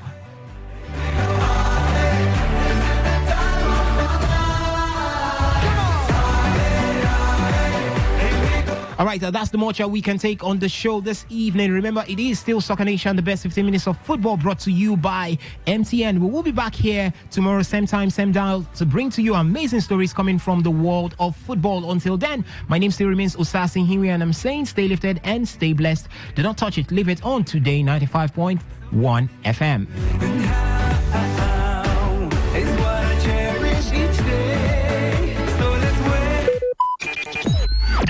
Talk radio. I listen to a lot of talk radio. 95.1 FM. You may not realize it, but do you know you can always show your love for others with simple gestures? Here are some of them. Always look for the good in people. There are two sides to every story. We have our good and bad sides. So, look for the good in people. Focus on people's potential. Everyone has potential. So, rather than put them down, help them realize it. Choose to love. If you're given an option between giving love and receiving love, choose giving because that is a more practical choice. Treat everyone as equals. This means letting go of all the prejudice and partiality. See people for who they really are, not their jobs, not their apparels or bank accounts. If everyone does this, then the world will be a better place. Love yourself. You cannot give what you don't have. So, before you try to love other people, love yourself first. Forgive. We all make mistakes. So, whether it's a family or a stranger, the best way of showing love is forgiveness. Everyone deserves a second chance. Show compassion. Care for other people. Care for what they are going through. Do what you can to help. Give back to the community. Remember that a single drop of water can cause countless ripples. That donation, no matter how small, can inspire others to do the same. Smile, even to strangers. Remember that you're never fully dressed without a smile. So, do not underestimate the power of a smile. Not only does it lighten up your face, it will also brighten up another person's day. Talk radio. I listen to a lot of talk radio. 95.1 FM. The future belongs to the dreamers, the doers, to those who are not afraid to explore endless opportunities. No matter what your dreams are, you can achieve it. And Top Tea will be with you every step of the way.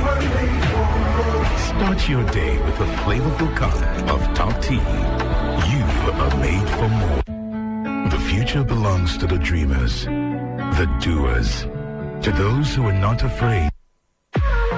What's a successful business without sales? And what is sales without an audience? Well, do you know that you can reach 8 million listeners across 6 states in 2 geopolitical zones all at once? How? With Today 95.1 FM, you can get millions of people to know about your business. And what does that mean to you? More sales. Call 081-389-2850 now for more information.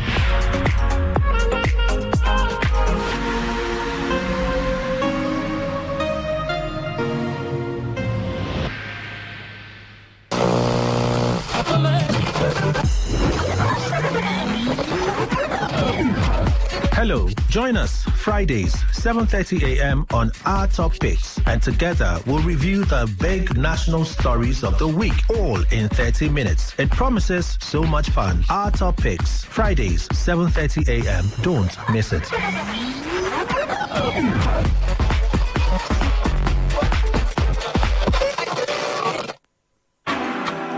See, I tell you, that man a ritualist. You don't ever see as that man dressed like normal human being before. Every time na black, blue. That man a ritualist. Just leave them. Now so those people will come from that place. Now so they do. You see this our neighbor. You see that fair guy where they always they carry laptop up and down. If you observe, you know they go work in the morning, but every time you go they change car. But I don't they observe and since. I know they do. Now for you. But me I know say, you know people where they come from that area. Now so all of them they behave. You know get with anybody if you tell me. What is it with all the hate and the way we talk? Hate speech does no one any good. It only makes a bad situation worse. The aim is to stir more hate and anger rather than bring us together. All they want is to set you against your neighbor or even your brother. Will you let them? Hate speech is not just criminal, it is intended to destroy you. Shun hate speech. No one truly benefits. A message from Today 95.1 FM, the voice of the people.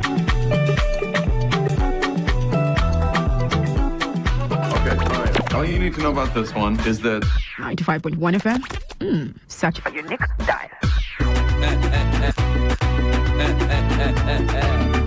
Tous les gars, sentiment moko. DJ Kaloudi bat information très fort. Babou, ça va. Attention, attachez les ceintures, piquez les paluchettes. Ça donne le pali. On y va. Ça donne le pali. Ça donne le pali. On y va.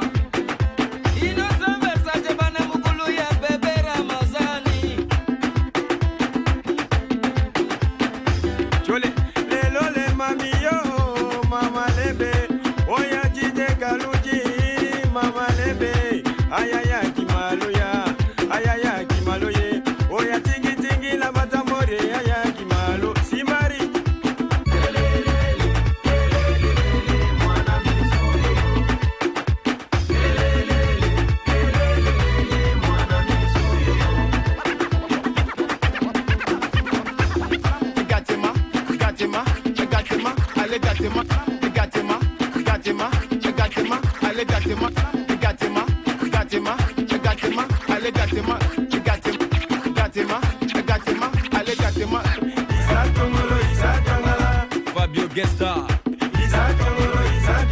Oya Jide Galuji,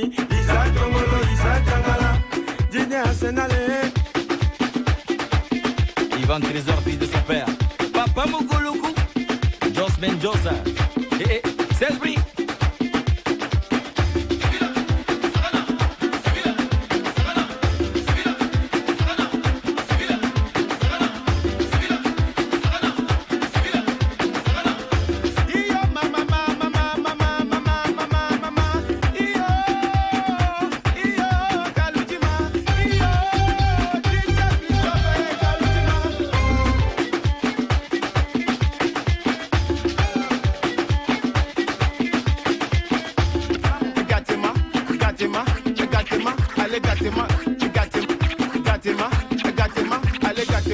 Ça donne le pali. Ça donne le pali.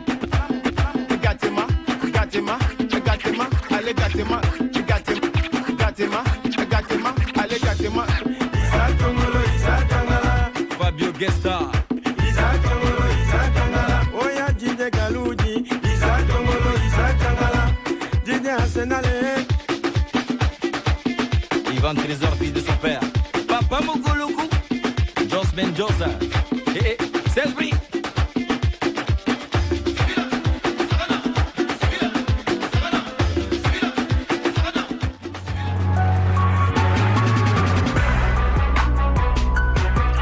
Talk radio. I listen to a lot of talk radio. 95.1 FM. Your mother told me you've been studied very hard. What can one do? You know these lecturers, they always want to simulate and ascertain the depths of one's intellectual reserve. They can be very capricious. One has to be alert, just to keep up with the academic. You're really free to be a lawyer. Right from my childhood, my dream had been to become a legal luminary.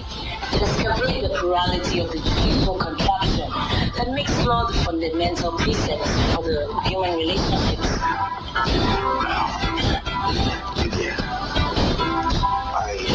I think I'm really falling in love with you, you know. I'm falling with your beauty and your brains.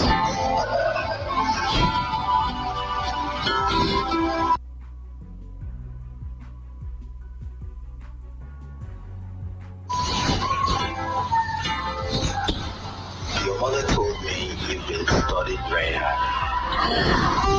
What can one do? You know these lecturers, they always want to simulate and ascertain the depths of one's intellectual reserve.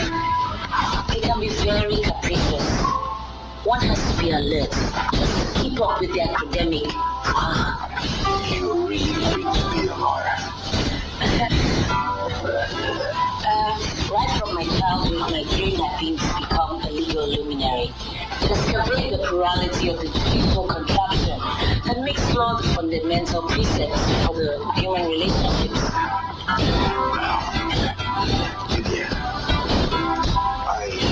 I think I'm really falling in love with you, you know. I'm falling with your beauty and your brains.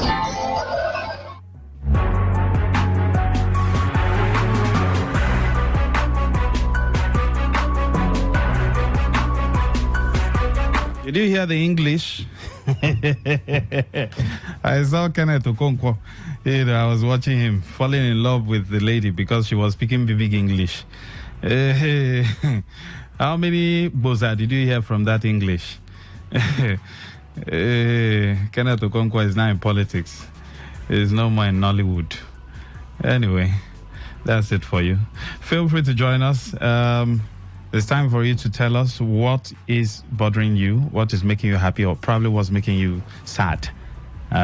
Just join us. It rained today, so if your area is flooded, you can also call in and tell us. It's a segment where you tell us what's on your mind. Dial 0810 9510 951 0817 0000951.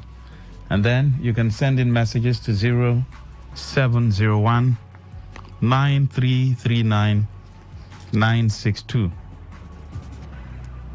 Send in your messages, dial the numbers, and tell me what's on your mind. In those days, you know, you have to be very intelligent for a man to say he loves you. That's what Kenneth Okongo was doing in that movie. But these days now, it's a different ball game. In those days too, as a guy, you must be very intelligent. It wasn't just all about the money. But these days, your hands must be filled though. If not, if you like, speak all the grammar, form all the intelligence, have all the wisdom of Solomon. Raised to power 3. The guy will ask you, where did they walk? Let me see your house. Let's go for this short commercial break. We'll be right back. The future belongs to the dreamers, the doers, to those who are not afraid to explore endless opportunities. No matter what your dreams are, you can achieve it. And Top Tea will be with you every step of the way. Start your day with a flavorful cup of Top Tea. You are made for more. The future belongs to the dreamers, the doers, to those who are not afraid. Okay, all right. All you need to know about this one is that 95.1 FM. Such a unique style. All right, so that's it. So now, these days now, you want to marry her, she will have to check you out properly. What kind of job are you doing? The kind of house you live, you know. Let her see if her future is assured. It's no more the grammar days or fine boy days. Not at all. It's now the money bag days. Good evening. Evening, Max. Welcome, sir. You see, go ahead. Yes, sir. Max, do you know that a gas truck fell down at airport roundabout? And it's blocking the road. Do you know what caused it? Tell us, sir. Max, do you know that from airport roundabout towards Igrita is under construction? And they have tied that road, like if you want to go to Igrita, the lane from airport roundabout, this other lane as if you are going to Igrita, they have tied this road past Stadium. Now they know that roundabout there is, will I say, it's a sharp roundabout. Now they didn't even give space for the blocking. You just get to that roundabout, you will see a very big beam. This lubric construction company, what they used to block the road. Now you have tied this road past Stadium. Why not to remove those blockage there, so that when you drive and pass the Stadium, there is a space for you to navigate to the right America. Max, if not God today, what happened for Brickland and small waiting for happen for this airport roundabout? It took the intervention of fire service and all that, just that it didn't happen because you know our fire service, before they will come, night will cover. And there's a lot of boat drivers around that airport roundabout. All of them, many of them, about 6 or 7 of them, left their car and run for their life. Max, tell me, if that thing explodes today, tell me the fate of these Israeli drivers. Tell me their fate. And the Camry, the truck fell beside it, like it fell, like the truck now hung by, like the driver door, the back door, even the roof, just part of the roof. God help them that it did not explode. The driver and the passenger managed and escaped from this other side. Please, I'm begging the state governor to tell Lubric Construction Company they should open that blockade. They have tied this road past Stadium. They should open that so that car can be managed. When you get to Stadium, they can navigate and continue one way. That thing that is very bad. If it's your first time entering this state, you will hit that thing. Honestly. It's too bad today, but we'll give all glory to God. He said that thing explode today. Obrikwe, the one happen for Obrikwe, the land work. It's too bad. God bless you. God bless you. Thank you very much. All right, keep the calls coming in. What's on your mind? What is bothering you? Most of the issues, you hear like this are man-made. It's not any devil anywhere. We're the ones who have just made life difficult for ourselves. The authorities are not taking responsibility. The people are not also taking responsibility. So you have this chaos everywhere. Everybody is just behaving anyhow. I think the traffic from Rumosi was around from my office area down. I don't know if it's the rain that is causing it. The traffic was something else. Well, I just pray they finish that area as fast as possible so we can have free flow of traffic, so that people can go about their business. Because I'm wondering how people will just stay on the line waiting for a journey of 2-3 minutes. You'll be passing through that place for 2 hours. All right, call in and tell me what's on your mind. 0810-9510-951, 0817-0000-951. Join us on the conversation. Let's talk. And then you can send in your messages also to 0701-9339-962. These are numbers you can call or send in your messages and tell me what's on your mind. What's making you happy? What's making you sad? I played that video and I said, in those days, you want to marry someone, you want to marry a girl, you should be very intelligent. In fact, when you come to see the father of the girl, he will test your intelligence.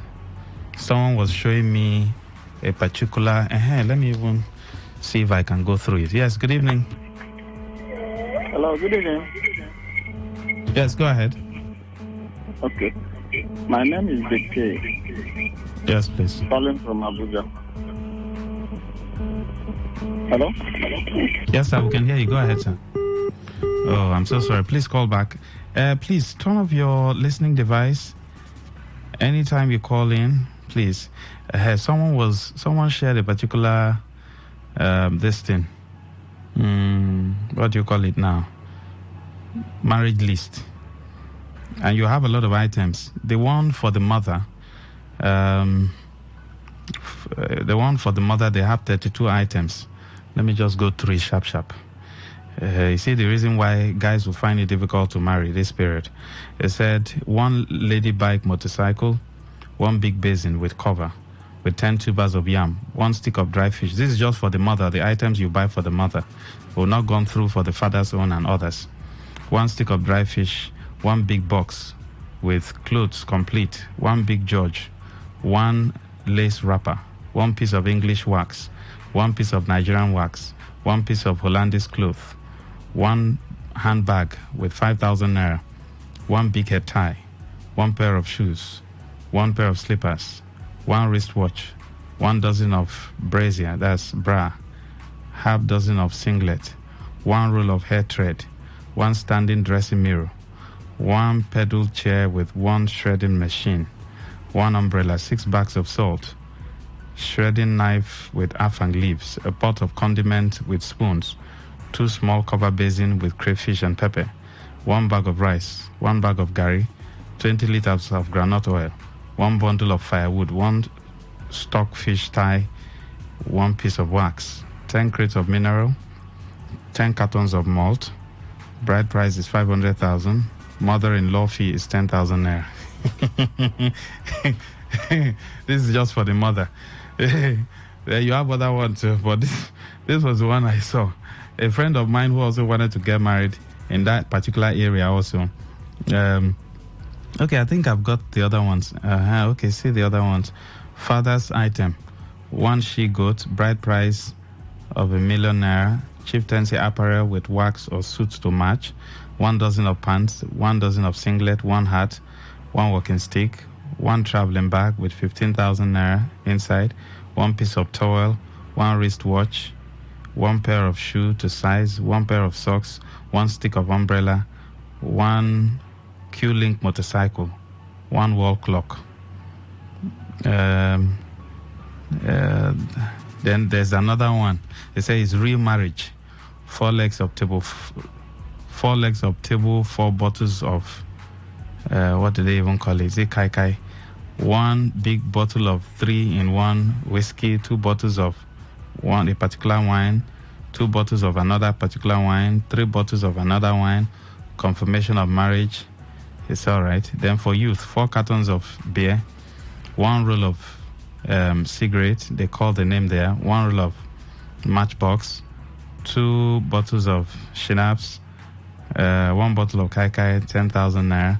Then you have other ones. Then there's cook in the kitchen, young boys, young girls, grandfather, street women. Then there's introduction. There's marriage proper. Hey, they all have lists. So with all this now, I won't call the name of the place. With all this now, how do you expect the guy to... Where do you expect the guy to get all the money to buy all this? Because he wants to marry. You see why it's difficult to find guys who are ready to marry now, who are ready to settle down. So some of the guys, what they want to do is just impregnate a girl. Hello, good evening. Lucky Maxwell. Yes, welcome. To call you from Roma. Go ahead, sir. Without calling the name of the place, I may rightly tell you that list comes from Akwa Ibom State. We didn't say you should call the name of the place now. But I asked you, true or false. I know, because last 2 years when I went for my younger brother, these are the same community both of us came from. But what I saw there, my guy, was marveling.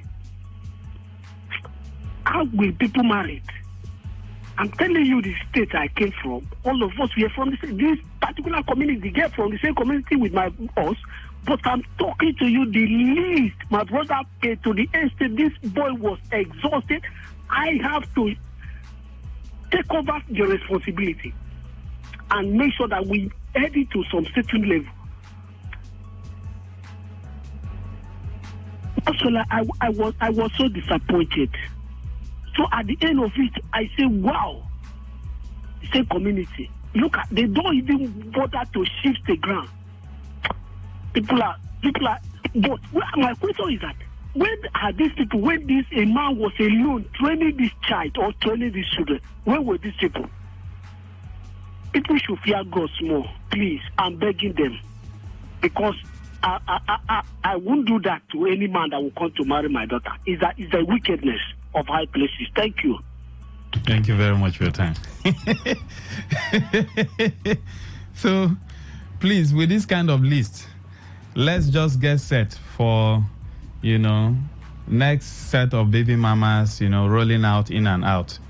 Because in this economy, where do you expect someone to get this kind of money? Where is he working for him to raise this kind of money? Because he wants to marry? Let's go for this short break. Stay with us. Talk radio. I listen to a lot of talk radio. 95.1 FM. The future belongs to the dreamers, the doers, to those who are not afraid to explore endless opportunities. No matter what your dreams are, you can achieve it. And Top Tea will be with you every step of the way.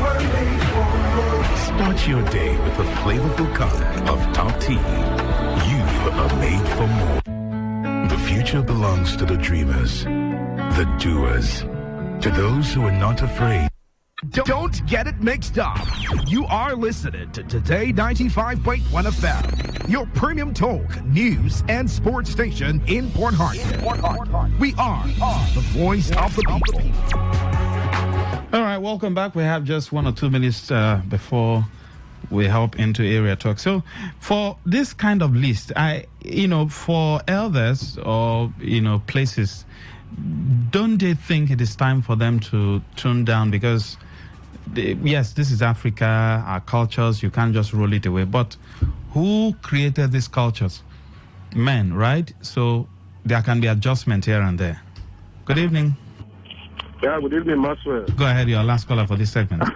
Yeah, for the bright price of a film, my place actually they reduced theirs, but I think guys too need to be more responsible because it's a one-time, lifetime event. It's not something that you do always. And like my place, even if they give you the list, normally you must not pay everything because they are your in-laws and you are always indebted to them also. So, but people should not just condemn that, considering how much the parents have invested on the girl, there is no amount you pay that will be enough. So for me... So you're selling the girl? No, you're not selling the girl. The parents of the guy, didn't they also invest on him? You mean the guy? Yes.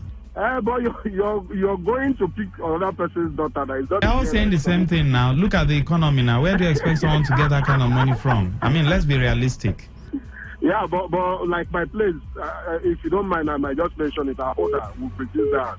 Our kings have reduced our own, so ours is cheaper. So people can come and look for girls that way and leave the expensive areas. But people also guys need to be responsible. You need to spend some money to marry. My brother, where the money they go thief am?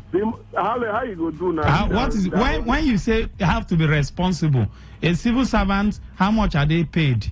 So is that person not responsible? But Maxwell, you know that nothing free is even good. Exactly, but it mustn't be outrageous now. Yeah, no, it shouldn't be outrageous. But do you know, I have followed someone who went to marry who spent over 3 million thereabouts. Come on, borrowed money here and there to meet up. It makes no sense. But no, 3 million is much. But one thing we should also know is that once you're married, there is favor attached to marriage. So for sure you will recover those money back. All right, thank you. Thank you. You know, the way African talk, they should reduce it. 200, 300,000. Somebody has married, right? It's the same thing. The woman is the same. Out all these things, it looks as though they want to open supermarket. I'll be right back. Stay with us.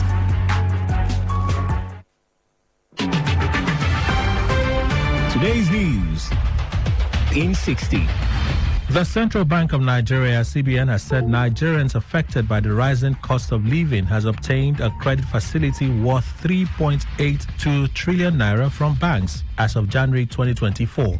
The Minister of Solid Minerals Development, Dele Alake, has revealed that more than 70 kg of gold sourced in Nigeria have been refined for export, while over $5 million have been added to the nation's foreign assets reserve from the sales of the mineral. The National Identity Management Commission, NIMC, has warned Nigerians against activities of some unauthorized websites harvesting people's data. Belgium has approved new quality controls set to suspend the export of cheap, low-quality motor fuels from its ports to West Africa. On the foreign scene, EU regulators have accused Apple of breaking tough new digital competition rules by preventing app developers from freely directing consumers to cheaper services. Today's news in 60.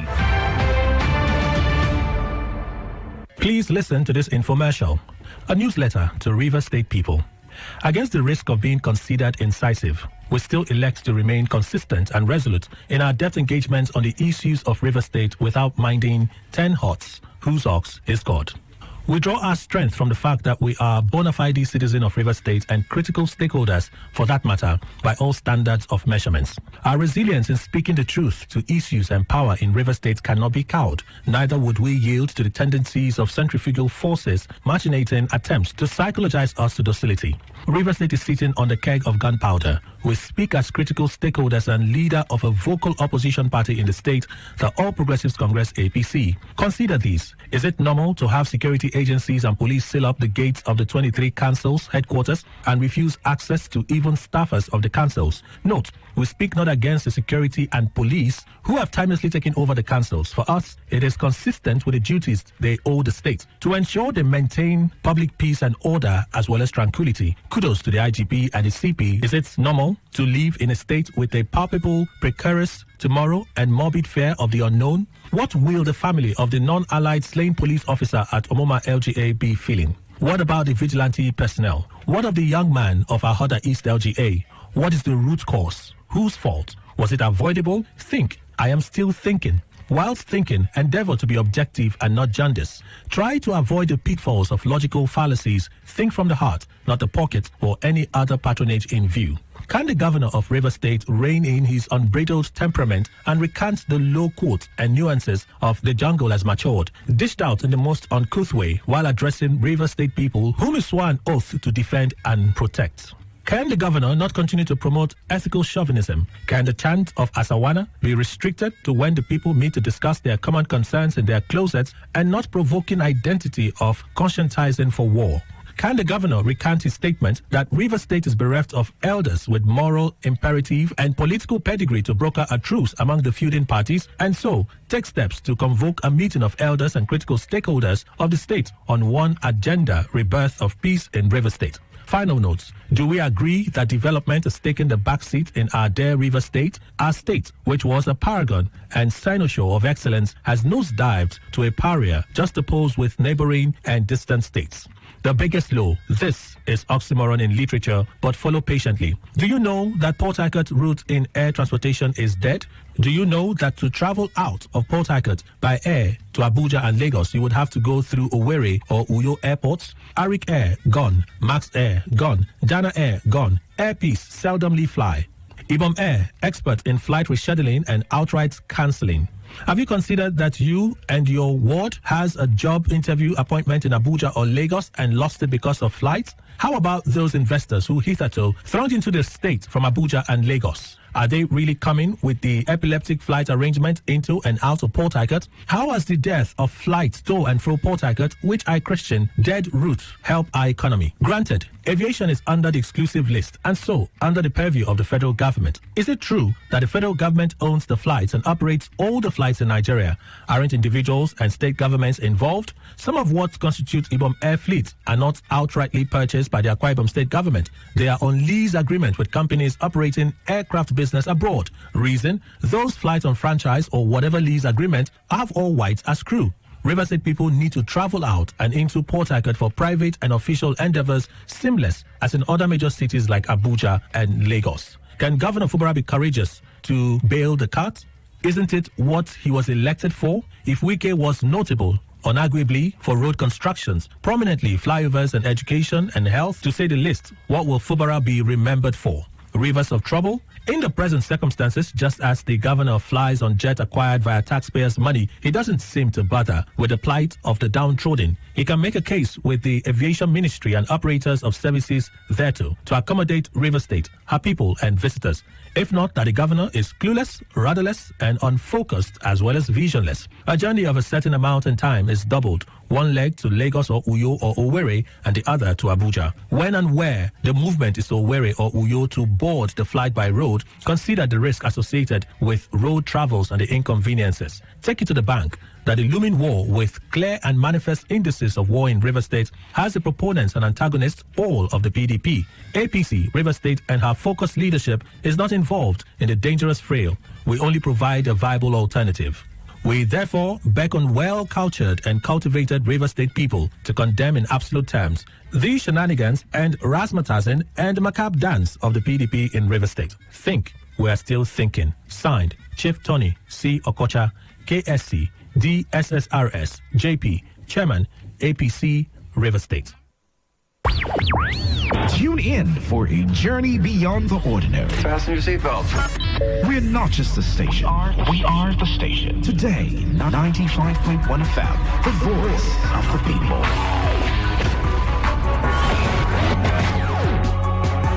Thank you for joining us. Welcome back. It's time for Area Talk, where we take a look at topical issues affecting the society, River State, and Nigeria in general. But before we do that, let's do a little bit of, how do I put it? Before you take the main meal, you know, there's this thing they bring, the appetizer. Let's look at productivity of public office holders. Productivity. The essence of governance, the essence of government is to solve problem. That's their major, job. When you say protect lives and properties, is problem solving. You don't create, you solve problem. But let's look at how productive our politicians are. The lawmakers, how creative are they? How productive are they? And productivity is measured by the level of the standard of living of the people. You measure productivity by the level of standard of the people, the standard of life of the people they oversee. For instance, if you go to the red and green chambers, what kind of bill do these people, sponsor at the green chamber or red chamber? These bills, do they affect you directly? Your senators and your rep members representing your different areas. We have 3 senatorial districts in River State. How productive are these senators? How productive are rep members?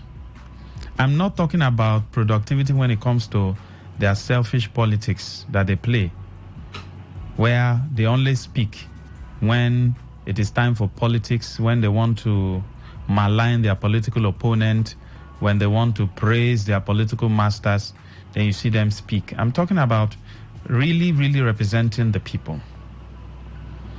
If you take a look at European countries, when the lawmakers speak, when public office holders speak, they talk about policies, they talk about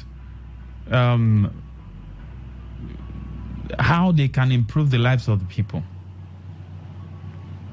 Isn't it shameful that our politicians only speak when there are political issues? That's when they want to shine. Would you call such people productive people? Would you call them productive people? People raise issues, as in citizens raise issues. Oh, there is a flood in this area. There is a gully erosion in this area. How many times have you heard your senators or rep members raise this in their different chambers, or your assembly members? How many times have you seen them raise these issues? Most of the issues that are in court now, that's for the lawmakers in River State, are political issues. They are not in court because they want so person to carry out his responsibility, or funds were not given to them to solve a particular problem. They are not in court for those purposes. They are not in court because there's no water in their constituency, and they have pushed that bill in the House and probably asked those in charge to go and fix water now that there's an outbreak of cholera across the country. Would you call those set of people productive people? And that's why I started with the line that governance is all about problem solving. When there's a problem, you solve it. There's no excuse. If you can't solve the problem, then you have no business in such office. How many problems have they solved in your area?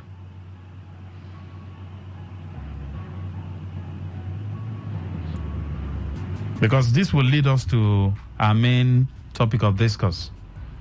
When do you hear your rep members speak? When do you hear your senators speak? When do you hear your House of Assembly members speak? The commissioners, when do you hear them speak?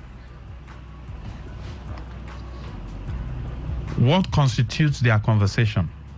Their press briefings. What is it that constitutes it? Is it not politics?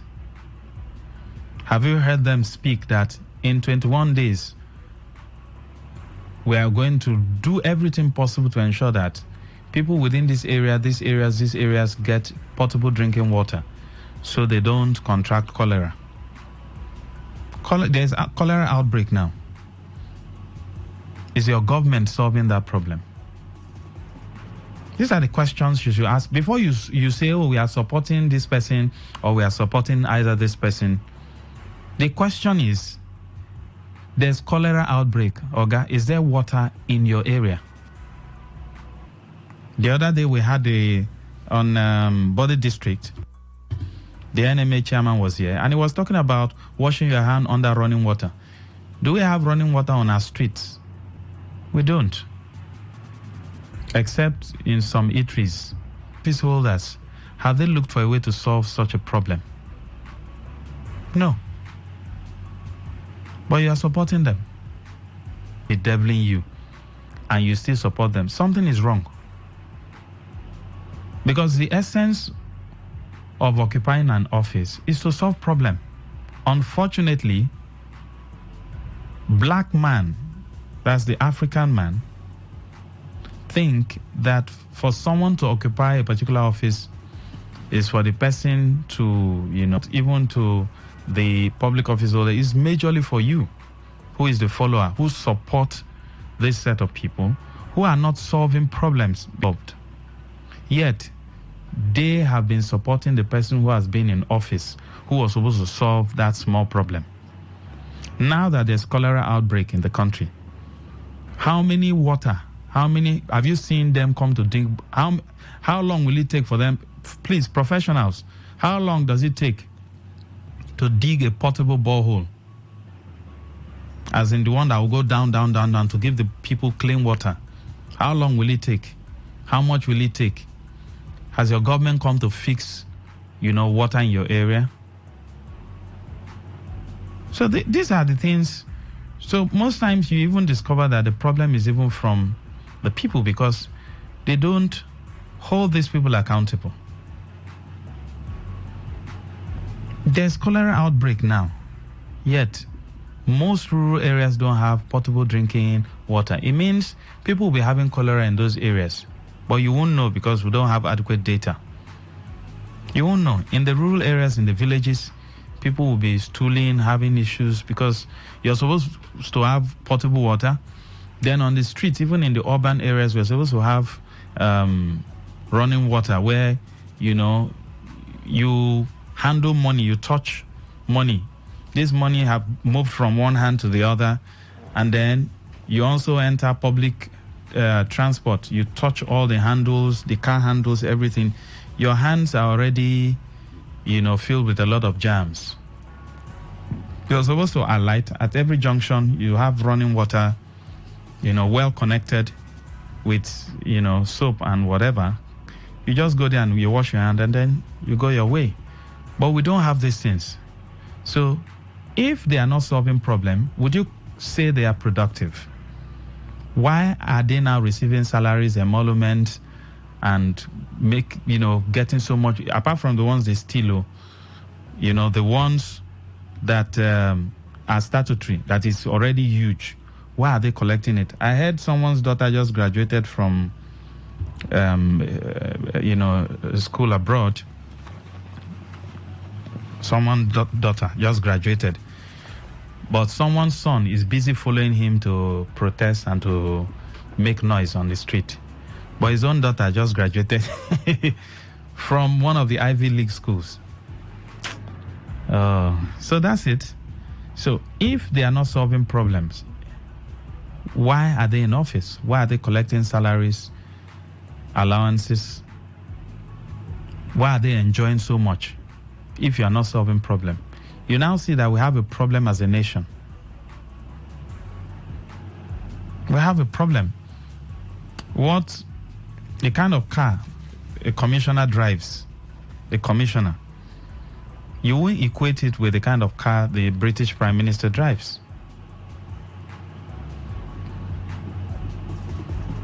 They just built a lodge for the VP. How many billion? 21 billion.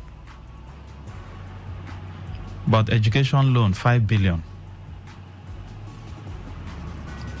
But a paltry sum. Even the 5 billion they say is for education loan, how many people will get it?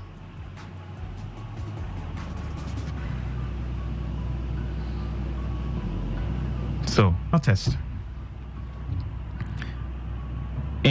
one of our news items, Princeville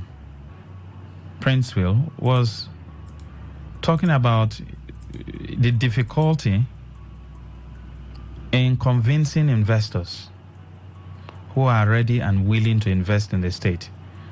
If you take a snippet of what I just talked about, which is how productive are our politicians. Every politician who is productive will ensure that there's peace in the state, irrespective of their political inclinations. In fact, they will be pulling investors in.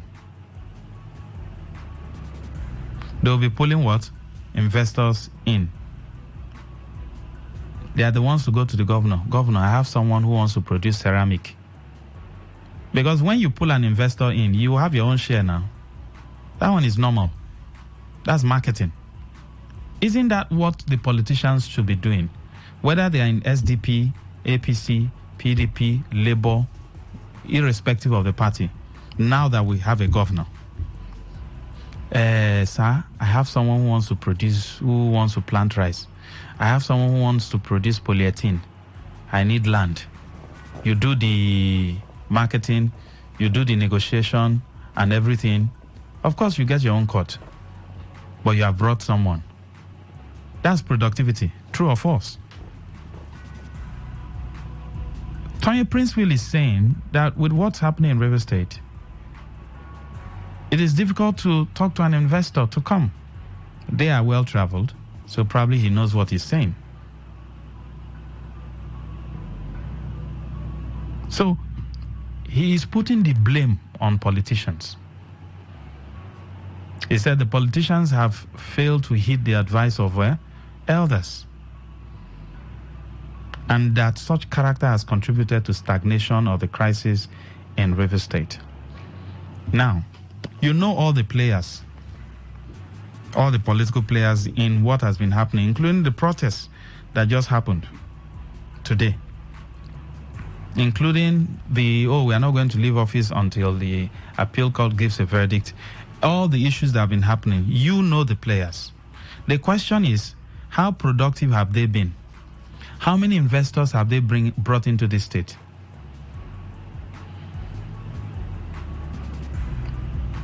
How many investors?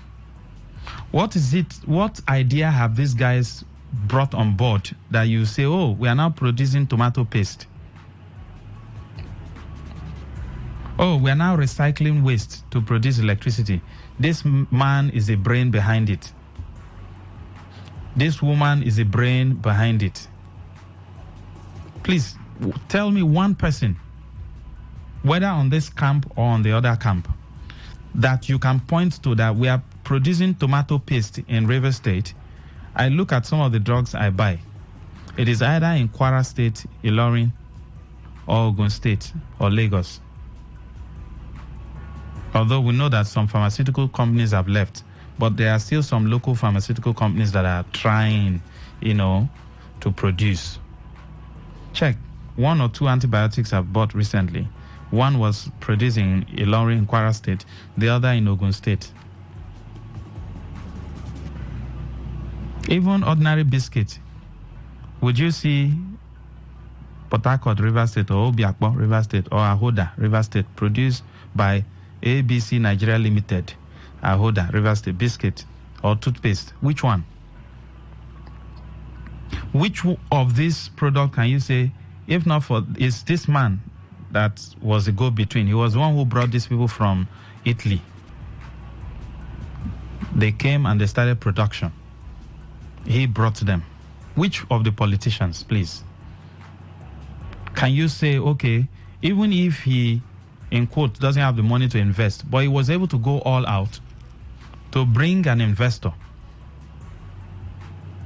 and then discuss with the governor, and they were able to establish something before in the past administration and maybe the present administration? Which of them? Do you also know that the governor is also a marketer? The governor is a marketer. So which of these people can you say this product, because every product that is being produced, because when you say the economy is not, we have oil and gas. So that's not economy. Oh. Economy is production. Yes, you have oil and gas. We agree. That one is natural deposit. What is it that you have created with your own hands? Can you say, we are now packaging fish from Andoni? They have so much fish there. So instead of just selling the fish like that, we bring this one, cut. Put it, now that this other packaged fish, the two, packaged fish that we use in cooking noodles is now expensive. Let's start our own. And we're able to package it, and people are using it to cook noodles. And when you see it, you say, produced by ABC Nigeria Limited, Andoni, local government area, Rivers State. Which one? Is it biscuit? Even the tomato paste you use, check now. So you guys were making noise talking about Risco and Co. and the rest. So which of the product can you point to and you say, is this Rivers politician that either brought the people or he was the brain behind it? He was the one who created it.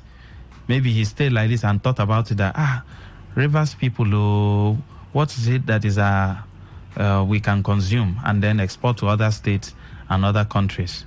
And then he brought the money, brought the experts, and they started production, and we are seeing it that this product is from here. Which of them? So what was the protest all about? Like, how does it contribute to the economy of River State? The protest. How is it contributing to the economy of River State?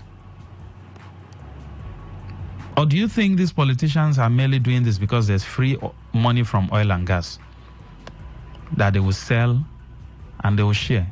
Now, also note that even the oil they are selling, has close to 2,000 products.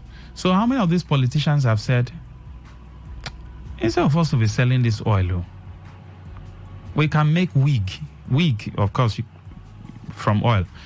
What's the other product? A lot of products, including plastics.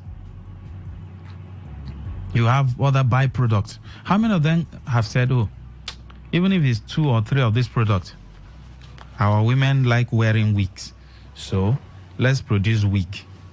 So instead of them going to Dubai to buy it, now that Davido and Choma wants to marry, people will wear wig to that wedding.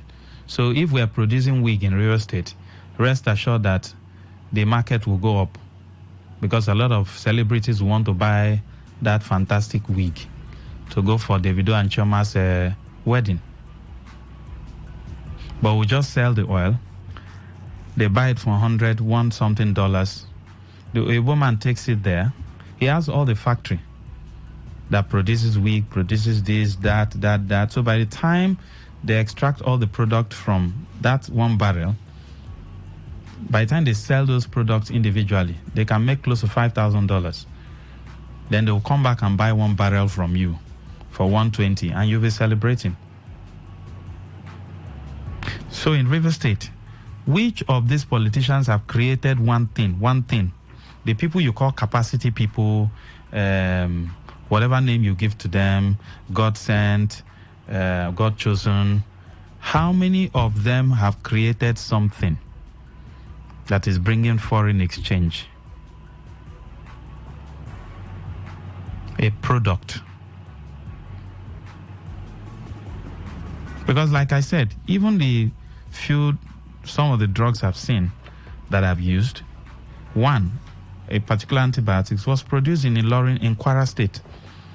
The other one was produced in Ogun State. You know, Ogun State is an extension of Lagos. Check some of the biscuits you eat. Look at it. Manufactured by so and so. So and so. You see Ogun State. Some, Kwara State, Ilorin. Which one is Ahoda, River State? Omoku, River State. Bori, River State. Which one? Andoni, River State. So the protest, what is it for? Don't we have a crisis on our hand already? When I mean crisis, not political crisis. Livelihood crisis. Don't we already have? How many of these politicians who are, either calling for protest, state of emergency, barricade, from this camp or from the other camp? You know the camps. How many of them are talking about the livelihood crisis on our hand and how we can solve it? All the press statements, everything. How many of them are saying, yes, we have a food crisis. This is how we're going to solve it. Yes, we have an education crisis. This is how we are going to solve it. Yes, we have a health crisis, with even in addition with the outbreak of cholera. This is how we should solve it. Yes, we have infrastructure deficit. This is how we should solve it. Yes, we have electricity crisis. This is how we should solve it. How many of them are talking about these major things that makes life comfortable before we start talking about political issues? Please join me on the conversation. Let's talk. Good evening. Hello, Lucky Maxwell. Welcome, sir. Go ahead. You're asking genuine questions, and the answers are all around me. I don't know whether you have the answers. The only thing I know that I can see and smell that we produce in this part of the world called River State is politics. Not Maxwell, do you know the people are hungry? And it's perpetually being made and created by players, civilians oppressing civilians. 25 years in democracy, civilians that we claim we have been to school, we are schooled, we are wise. 25 years. We cannot have light. Our schools, the children sit on the bare floor. People are protesting. Our tenure is not yet over. That is to tell you that they have no job. The same way that I'm hungry. They are hungry, they have no job. The only thing they have is to share our common patrimony. Where is the factory now? You are mentioning Ahoda, yes. What is being produced? The only place that they are collecting crude, oil, and gas at Obele Arabe, that my village and Obele and Obeza host community. Go to the road now, pass through there. What are we producing now? Is thinking. See, I told you something, and I've been saying that people think that politics is continuously holding sway to what belongs to all of us. To share, that is all, nothing. The former administration built a hospital now, mother and child. Is it working?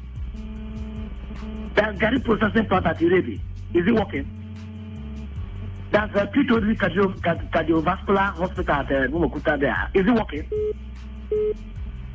This is money, huge money that would have been plugged into agriculture. And the governor of the day, His Excellency Governor Sim Fubara, I think he should not toe that line. Listen, the past few weeks we are hearing about loan, agric loan. Where is the loan now? Can the farmers, those who have accessed that loan, can they come out to say they have been given the loan?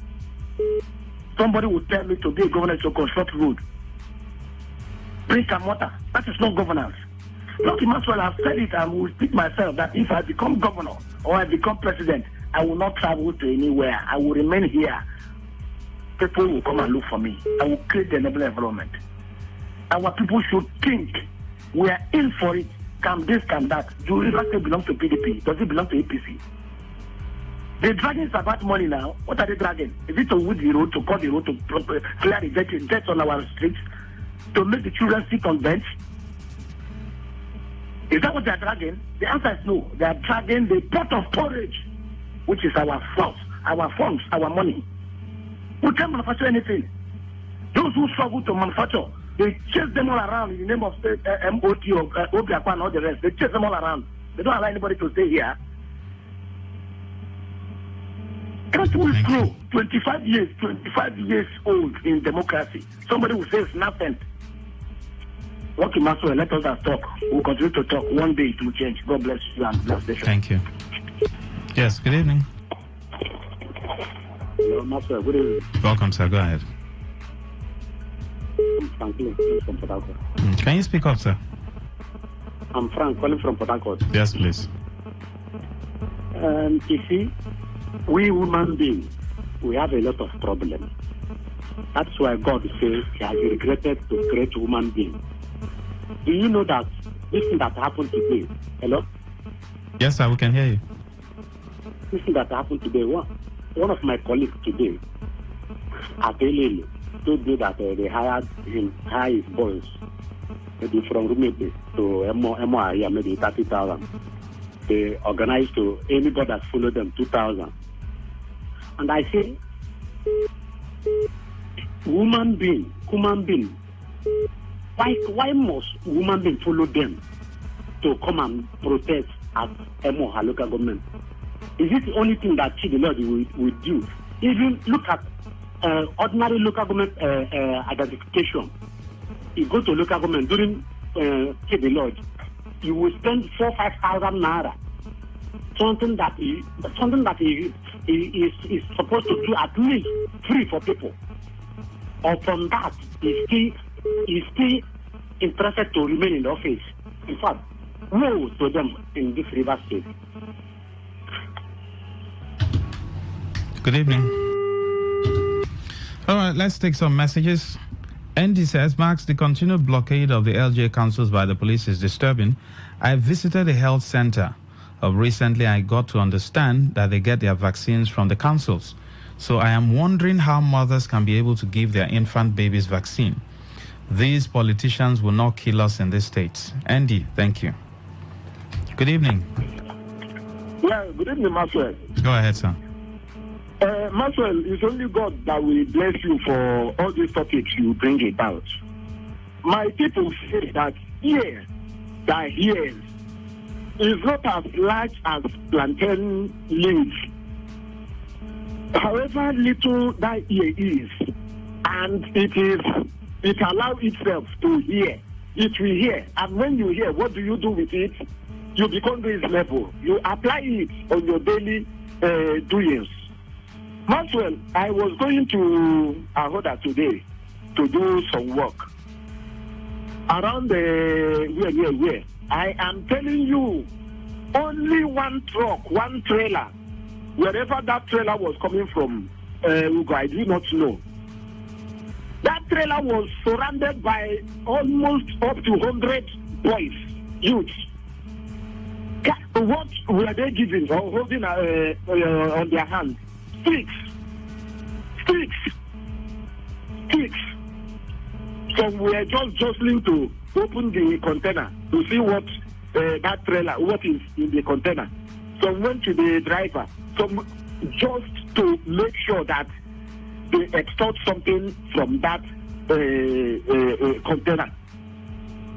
Maxwell, the fact is that we do not know what we want yet.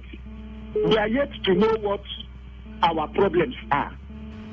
We don't have direction yet.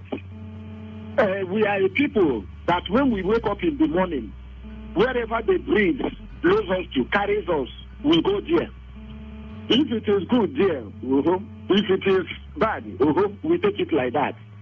If we are people that are so conscious of building Nigeria, building River State, when you say it to where some people are, they tell, why are you speaking against us like this? It is not speaking against you. It is trying to let you know that you have not got it yet. You are not doing it right. We don't know the direction we are going to. Just like Robin Martin said, at this age of our democracy, we are still carrying youths are still carrying ballot box. And the same youth we tell you now, we don't tire for this Nigeria. The same youth we tell you what they after is what do they call it? Senior man. Whatever senior man offers, they are okay with it. If senior man brings a rap of you, hey, senior man has done everything for you. Senior man brings a bottle of a gin. Hey, senior man has done everything now. What else are we looking for? That is what some people have grouped. That is the level they have limited themselves. Thank you, sir. While some others are building themselves. Thank you. And tomorrow, when they see these other people doing well, envy will begin. So, to proper solution, my brother, Maxwell, during campaign here, please just, I will round up soon.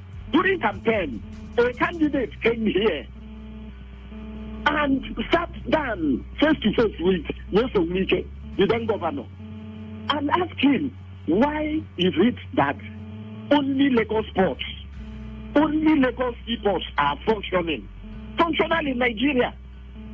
That he will look into One Port, he will look into Ikorabasi Port, he will look into Warri Port and Calabar Port. I watched this myself. Nobody told me. I watched it. I was thinking that the person he was discussing this thing with will, let me not say, let it not be as if I'm trying to malign somebody. I thought that after discussing that somebody will make good use of that discussion and say, okay, we will hold you if all these things to power. Rather, what they meant about doing is what Thank you very much. We have to go now. Let's take other calls. Thank you. Thank you, my brother. Thank you. Yes. Good evening. Hello, Maxwell. Yes, can you speak up, sir? Okay, on the line. Yes, please. Yes. When you were saying your preambles here, you mentioned somebody's son or daughter graduated from overseas. Watch out. By tomorrow now, they will be participating with the family, while their own children are not at home here, suffering. And those people who are following them, shouting, whoa, whoa, whoa, we no go green, we no go green. They are here, but their own children are graduating. That's how it happened last few years. Somebody's law. They say, hey, the father is a lawyer, the mother is a lawyer, the child is a lawyer. So your own lawyer, your own children were sent to school overseas. They were sent back at home. But their own was left there to graduate from there. Hey, all of them lawyer. That one aside. Maxwell, with what happened today in the state, because since yesterday, the police have been making noise, no protest, but along the line, protests happen. And the police could not do anything. I've never spoken against the police. But now, if is listening, you have to be careful with the type of police he kept as his guide. Because one day, so they will connive, do what they will do. Should find a way to secure himself, whether he remains there or not. But by the grace of God, he will remain there. That is my oath. Then should find a way to secure himself. Outside police, he should keep them in. That they let keep them outside and not people to secure it. That's what I'm saying now. Because tomorrow, what happened today might happen. They say, hey, police were there. This one was there. Just like that. Somebody, first way, don't go. That is my own. Because I wasn't happy. Since I heard that people protest today and police could not do anything, Haba. As local government chairman, are there governors of this state? Or the governor and local government, which one is greater? Chineke. Short. Thank you, Maxwell. Thank you very much for your time. Yes, good evening. Hello, Maxwell. Good evening. Go ahead, sir. Well, Maxwell. Wow. The last man that spoke just made me almost cry.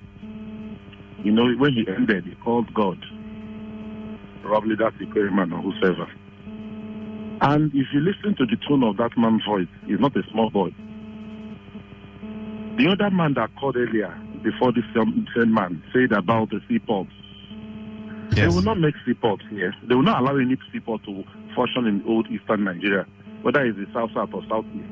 They will not. When they allow it to function, Igbo man will prosper. So they will not allow it. See the kind of trend they gave us. They will not allow anything good to come here. But that's, by the way, Maxwell. That's why you see, when they remove this gentleman, whether it's from Anambra or wherever, the former police commissioner, probably you are not privileged to understand or to hear that day they tear gas our able governor, Governor Fubara. It was not by the order of that police commissioner, but some people who felt they were too zealous to act, to do what would please their paymaster. They quickly tear gas that governor. And at the end, we all say the police commissioner should go, because why would he tear gas our governor? We all felt bad about it. But the police commissioner left. Somebody wanted him to go, who is seated there in Abuja, and he left.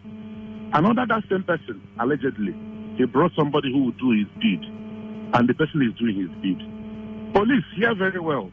It's not the problem of rank and file.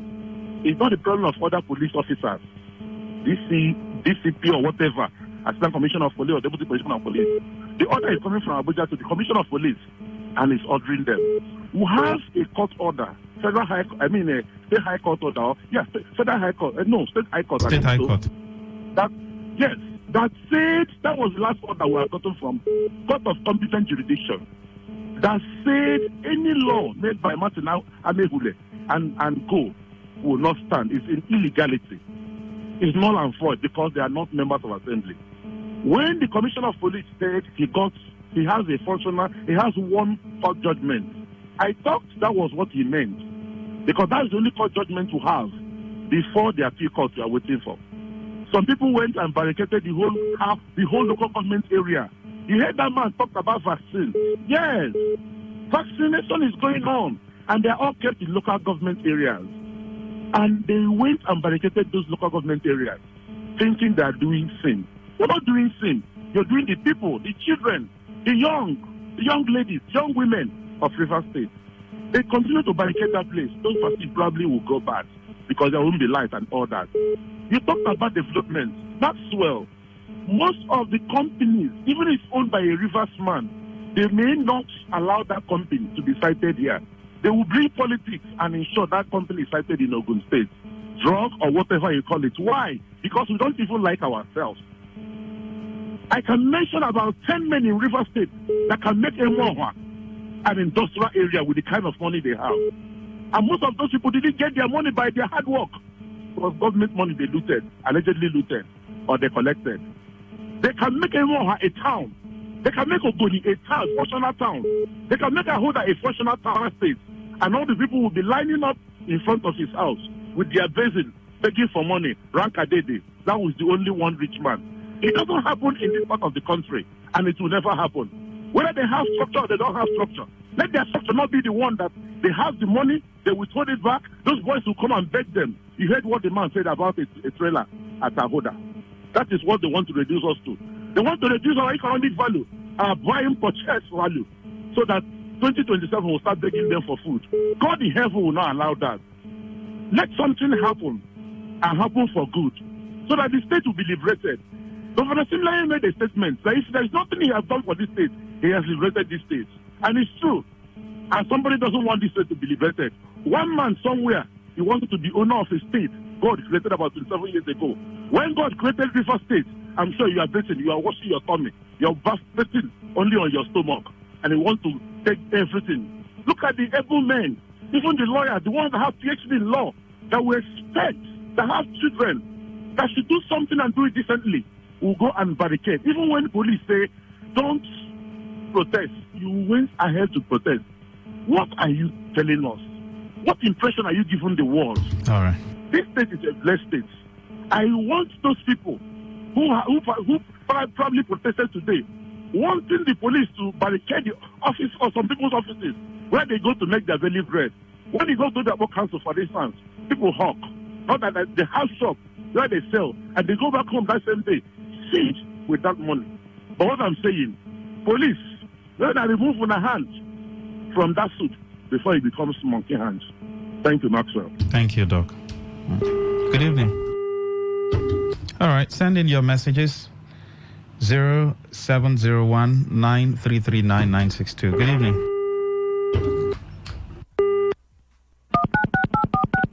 Yes, good evening. Hello? Good evening, welcome. Go ahead, sir. Yes, good evening. My name is Spencer Bovo. Yes, please. And I'm calling from Rundele community. Hello? Yes, sir, we can hear you. Go ahead, sir. Yes, it is laughable when I watch the local government chairman, the immediate past local government chairman, discouraging protests, saying they will wait for the appeal court judgment or Supreme Court, whatever, and what have you. Yet, they went as far as descending into the arena of what I would call violence. Because if others have gone there today to protest, it would have been clash of protests that would have led to casualties. And these same people claim that they will uphold, they will wait till the decision of appeal court, before doing anything. I just wonder how even lawyers among them, when your tenure has expired, you have not taken oath of office for a new one, and you say you will stay, you are not going out, you will remain in that building. Even to some of them who knows that they have never occupied, they have never gone into that secretariat before to, carry out their functions as local government chairman. But because they just want to cause chaos in the name of pleasing one man called minister, just they will not descend so low, saying no manner of threats, issuing no manner of threats, deciding that they will remain in the council for only God knows when. I mean, I thought we have passed this stage. We have grown beyond this stage of dirty politics, monkey politics. We are in for a decent politics. The governor has done what he's supposed to do within his powers. If you think you want to wait for the appeal court judgment, you wait. Let us see how the appeal court will now return you without election, without anything, will not just return you. Nobody sworn you in. The governor did not swear you in. The House of Assembly did not screen you. They will just return you to stay for another 6 months. I mean, are we in Banana Republic? These people should stop bringing our youths outside. And it's because our youths are jobless. If our youth were engaged meaningfully, can they call them on Monday, that is supposed to be a day that they should be at work, if they were engaged meaningfully? Can they call them and they will come out, they will come and carry no manner of weapons, begin to display and look for who to kill and who will not kill, what they will burn and what they will not burn, if they were meaningfully engaged. That is the level they have kept our youth, send their children overseas, kept our youth in the streets here, so that at any point in time they can easily pick them, give them 2,000 and allow them destroy their lives. It's unfortunate. I don't know how we got here. It's really unfortunate. Thank you. Yes, good evening. Mr. Zion, good evening to you. Go ahead, sir. Max, let me give one profile information for those who care to listen. These politician children you people are calling, don't envy or jealous them. These politician children you don't see is because most of their children are not good. They are bad products. Most of them are thieves, prostitutes, drug addicts. They are there is this kleptomaniac, which means anything where they see, they want thief. Don't envy politician children, no. Don't. We that are here, what are we doing as a people to deliver ourselves? Most of these politicians are only trying to even escape the corruption most of us have involved ourselves into against our country. To all simplified, I beg honor, nobody should come out to protest. He saw what these guys did this morning is a bait, thinking that as they come out to protest, simplified, the people who believe in Governor Singh Fubarato will come out. Before you know, chaos, before you know, state of emergency. When Honorable Chief Okocha was shouting state of emergency, it's not a joke. That is a document they have copied and assigned that document ready for that 17th of June. I beg all those who love Governor Sim Fubara, do not come out to protest, don't engage anybody violently. You see, as they have failed this morning, so they will fail.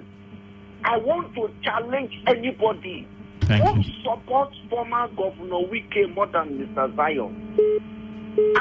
Mr. Zion, I'm beating my chest. I title former Governor Wike, the leader of the new order. Do you know what that means? Go and do a study of the history of the William Shakespeare. You will know who is the leader of a new order. But I have removed that title from you. Thank you very much, Mrs. Zion. Do not come out against anybody. For now, we should listen to the command of Governor Sim Fubara. Thank you very much. Whatever Governor Sim Fubara say we should do, we will do it. Thank you, Mr. We will Zion. release the information. Thank you very much. Thank you very much. But I'm yet to get any message of any one politician, big man, who either brought an investor that is producing toothpaste. Max, I'm amazed that the former local chairman who narrowly escaped jail is doing all this. He was crying they want to jail him for what he is doing in the House of Assembly. Very unfortunate. Kano, you sent in that one. Because when we are talking about politics, like I've said, governance, everything that connotes governance is a solved problem. How many of these people are solving the problem in our society? The ones you are following, the ones you are hailing, capacity this, capacity that. How many of them are solving problems in your community in their own way?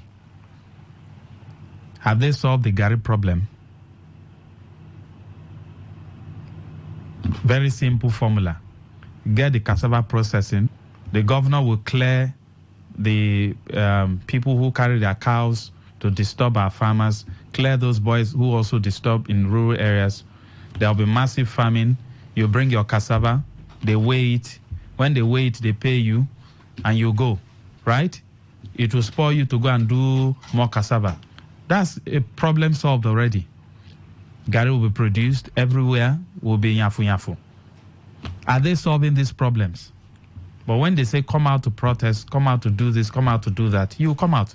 Like someone said, I've heard this, that they gave them to 2,000. Well, that's much you can take. The sports guys will be taking it up from this. And thank you very much. I'll see you tomorrow again. Talk Radio. Simple gestures. Here are some of them. Always look for the good in people. There are two sides to every story. We have our good and bad sides. So, look for the good in people. Focus on people's potential. Everyone has potential. So, rather than put them down, help them realize it. Choose to love. If you're given an option between giving love and receiving love, choose giving because that is a more practical choice. Treat everyone as equals. This means letting go of all the prejudice and partiality. See people for who they really are, not their jobs, not their apparels or bank accounts.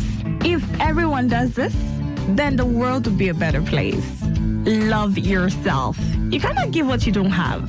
So, before you try to love other people, love yourself first. Forgive. We all make mistakes. So, whether it's a family or a stranger, the best way of showing love is forgiveness. Everyone deserves a second chance. Show compassion. Care for other people. Care for what they are going through. Do what you can to help. Give back to the community. Remember that a single drop of water can cause countless ripples. That donation, no matter how small, can inspire others to do the same. Smile, even to strangers. Remember that you're never fully dressed without a smile. So, do not underestimate the power of a smile. Not only does it lighten up your face, it will also brighten up another person's day. Be the spark of positivity you want to see. When you smile, the whole world smiles with you. This message is brought to you by Today95.1 FM, the voice of the people. Talk radio. I listen to a lot of talk radio. 95.1 FM. Hey, I hardly know you, can I confess? I feel your heart beating in my chest. If you come with me, tonight is gonna be the one. 'Cause you faith and no fear for the fight. You pull hope from defeat in the night. There's an image of you in my mind. Could be mad, but you might just be right. We are the people we've been waiting for. Out of the ruins of hate and war. Army of love that's never seen before. We are the people we've been waiting for. We are the people of the open hand. The streets of Dublin to Amsterdam. We'll build it better than we did before. We are the people we've been waiting for.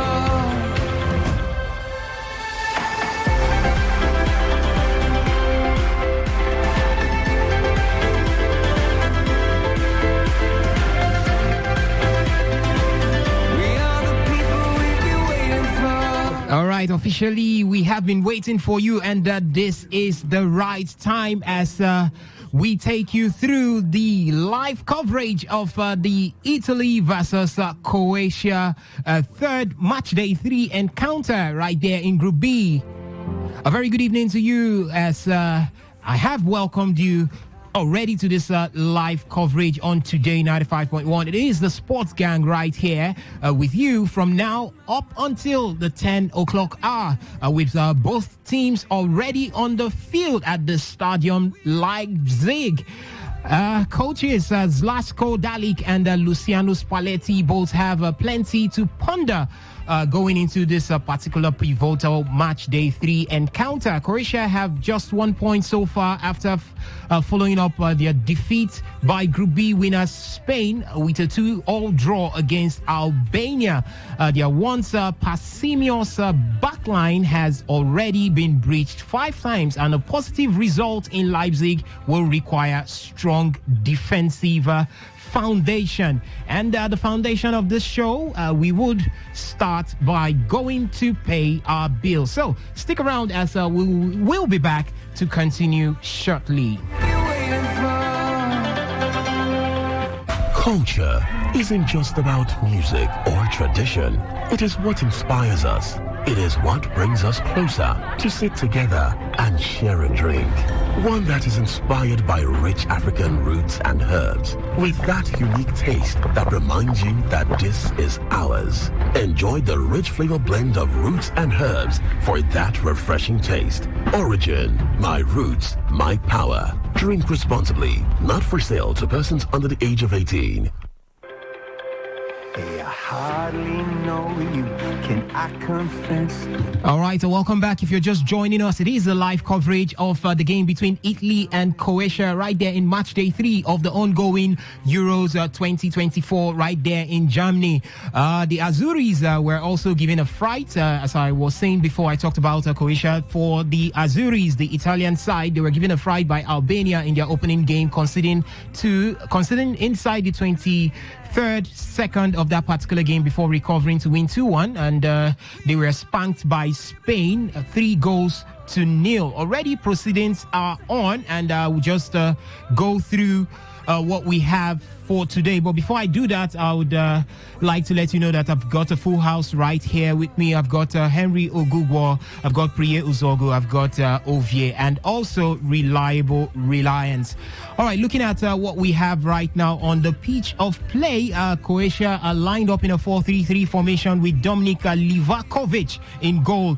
Right there, for four-man defense, Josip Stanisic, Josip Sutalo, pairing also with Marin Pograsic and Josko Vador. In the midfield, we've got Luka Modric, Marcelo Brozovic, and Mateo Kovacic. While up front, a three-man attack, Luka Susic, Andrej Kramaric, and Mario Pasalic. And for the Italian side, they line up in a 3-1-4-2 formation with Gianluigi Donnarumma in goal, and the three-man defense, Riccardo Califrori, pairing with Alessandro Bastoni and Matteo Damen.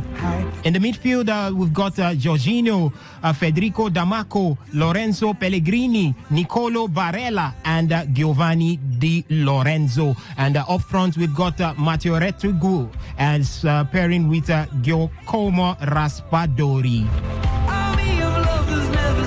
All right, without further delays, let me take you right now to the pitch of play as actions are already ongoing right there at the Stadion Leipzig.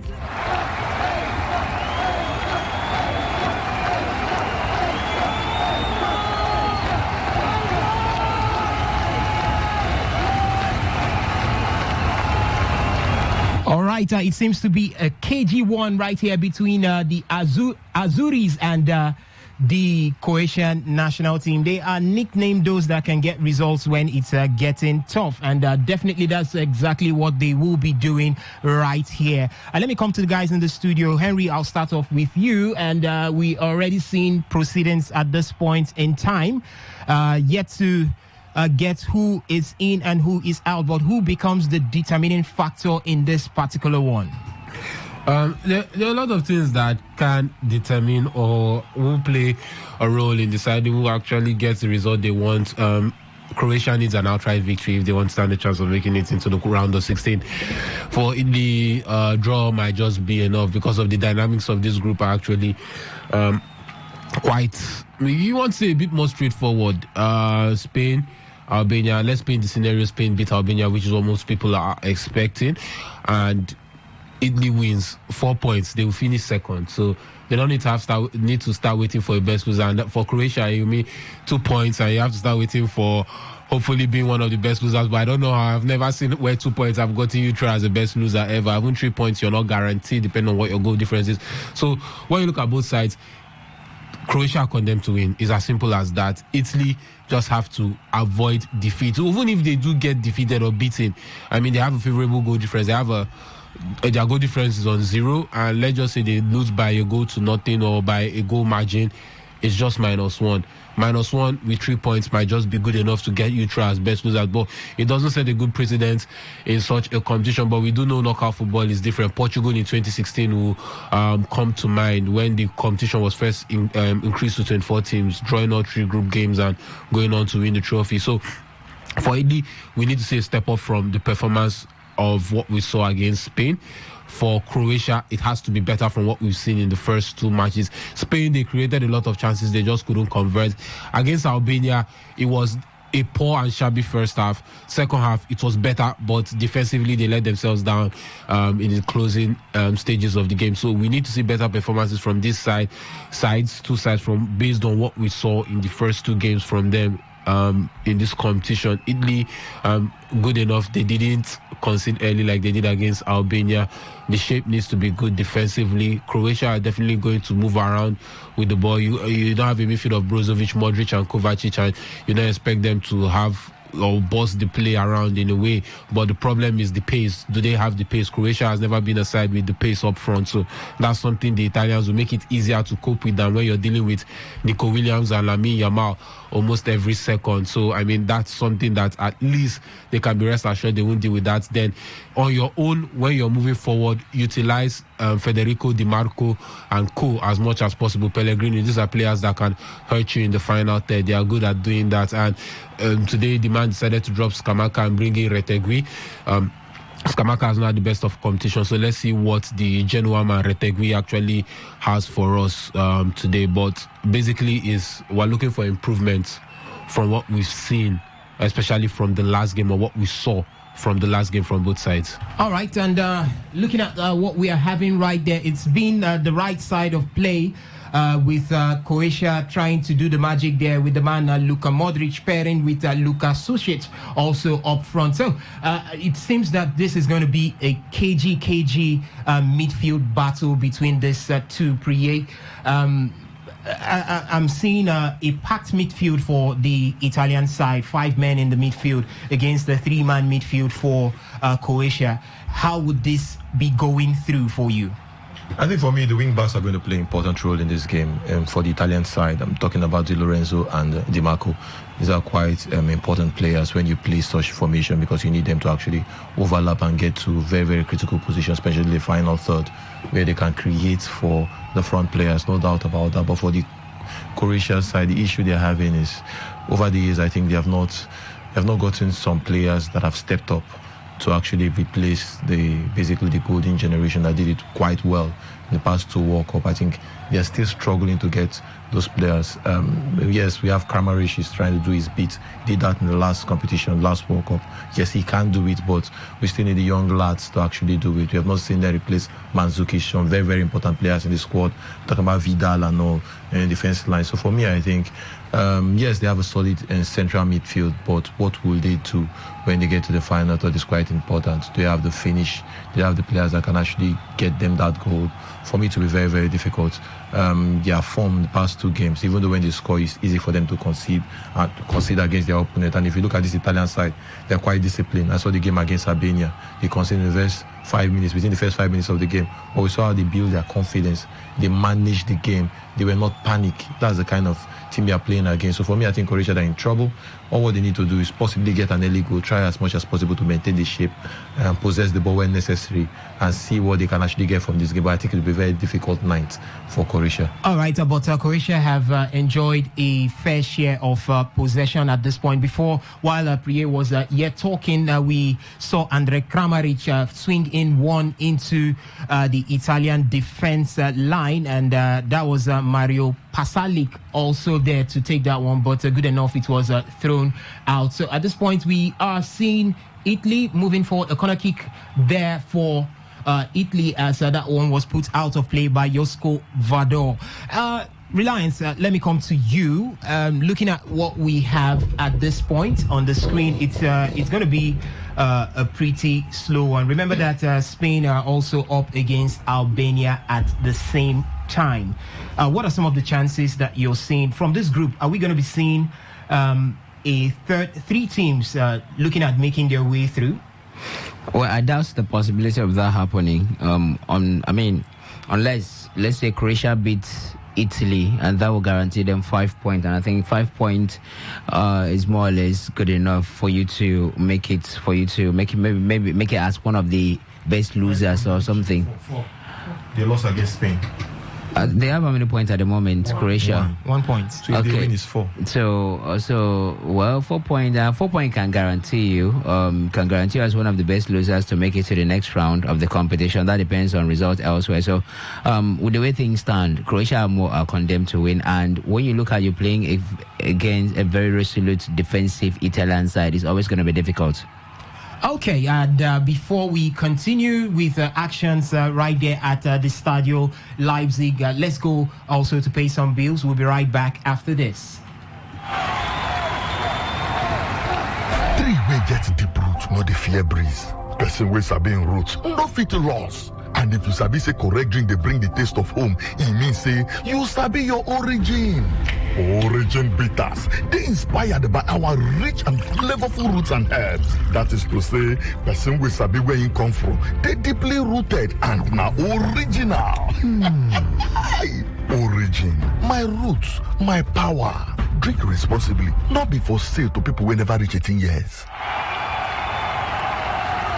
All right, if you're just joining us, it is the live match coverage of the game between Italy and Croatia right there in match day 3 in Group B of the ongoing Euro 2024. We're also having our eyes on the game between Albania and Spain, and Spain has taken the lead against Albania right there. This is going to be a perfect 100% record for Spain. I've got Chukwuzite in the building. Chukwuzite, did you see that coming? Even though you say Albania has been a side that can score goals, you say they scored against an Italian side, they scored against the Croatia 2 goals, in fact. But the Spanish side, I think they are good enough to actually win the game convincingly. Yeah, they had a lot of changes, and that's the good thing about when you qualify earlier with a game to spare. So I think it's an assist from Dani Olmo to Ferran Torres, and he found the back of the net. I think it's a good one for them, good start for them. That's just like 16 minutes into the game, start of the game, and they already one goal leading the game already. All right, it has been a back and forth view right here between Italy and Croatia. No one has been able to break through. Really KG1 at this point, but we're going to be looking at where the sparks can come from. Benjamin, sparks in this particular game. The game is yet to open up. Where are you looking at sparks coming in from? Looking at the fullbacks of the Italian team, Di Lorenzo and Federico Di Marco. Fine fullbacks. We've seen what they can do, especially Federico Di Marco, what he can do in the colours of Inter Milan. That has been, before the coach plays a 3-man back line, he shows that he wants to use his width. He wants to use his fullback. So I think that's going to be the spark for the Italian side. As for the Croatian side, well, quite a good, players in terms of paper. They've got one of the the best players, I think FIFA best players in terms of in person of Luka Modric in that midfield. But how energetic can Modric be? Can he cope with the physical nature of the Italian side? That's one thing. We've known the Italian side to be very brutal over the years, and today's game is not an exception. So I think let's just see how it copes. We've seen him go through the counter-attacking, all this running around with the ball, but he can't cope with the Italian defender. So, for me, I think the Croatian players actually need to step up. The likes of Andre Kramaric, we've seen what the man can do in the colours of Bayer Leverkusen over the years before moving. And I think in terms of the national team, this competition so far, the man has not really lived to the billing. Well, the Croatian team are quite known for, they've got aging players in their setup. So it's something that I look forward to seeing how they can actually cope with the physical nature of this game. Okay, as we are still having our eyes on the screen as we look at who's down there. Rotegui is down there as play has been halted. Let's see what happens from there. That was, I think, a challenge from Brogakic. Okay, we see how things are going on at this point. Okay, there was a shot from Sušić there, and Donnarumma had his hand on that particular one, but it's been back and forth as the case may be. Yes, we know Croatia has had a better record as compared to Italy. 5 matches between both teams, 3 draws and 2 wins to Croatia. Would the same be playing out here, Henry? See, it depends on who takes their chances or who steps up. Look, Italy have been using the width of the wing backs very well, Di Lorenzo and Di Marco up front.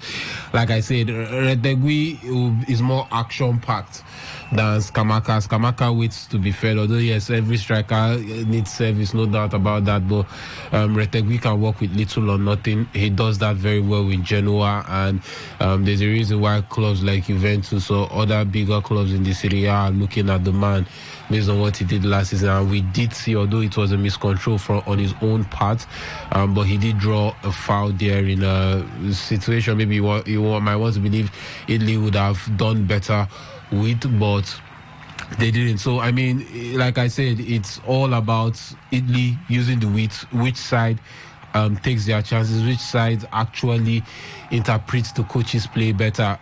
Croatia, they need a slow-paced game. That's the way Croatia, it suits them. Slow pace, the midfield is utilized perfectly or utilized properly. They move the ball around, and like I said, pace is an issue for them off from ball. At least with Kramaric, they have someone who is decent enough and who can make runs behind. And there's also a Bruno Petkovic in that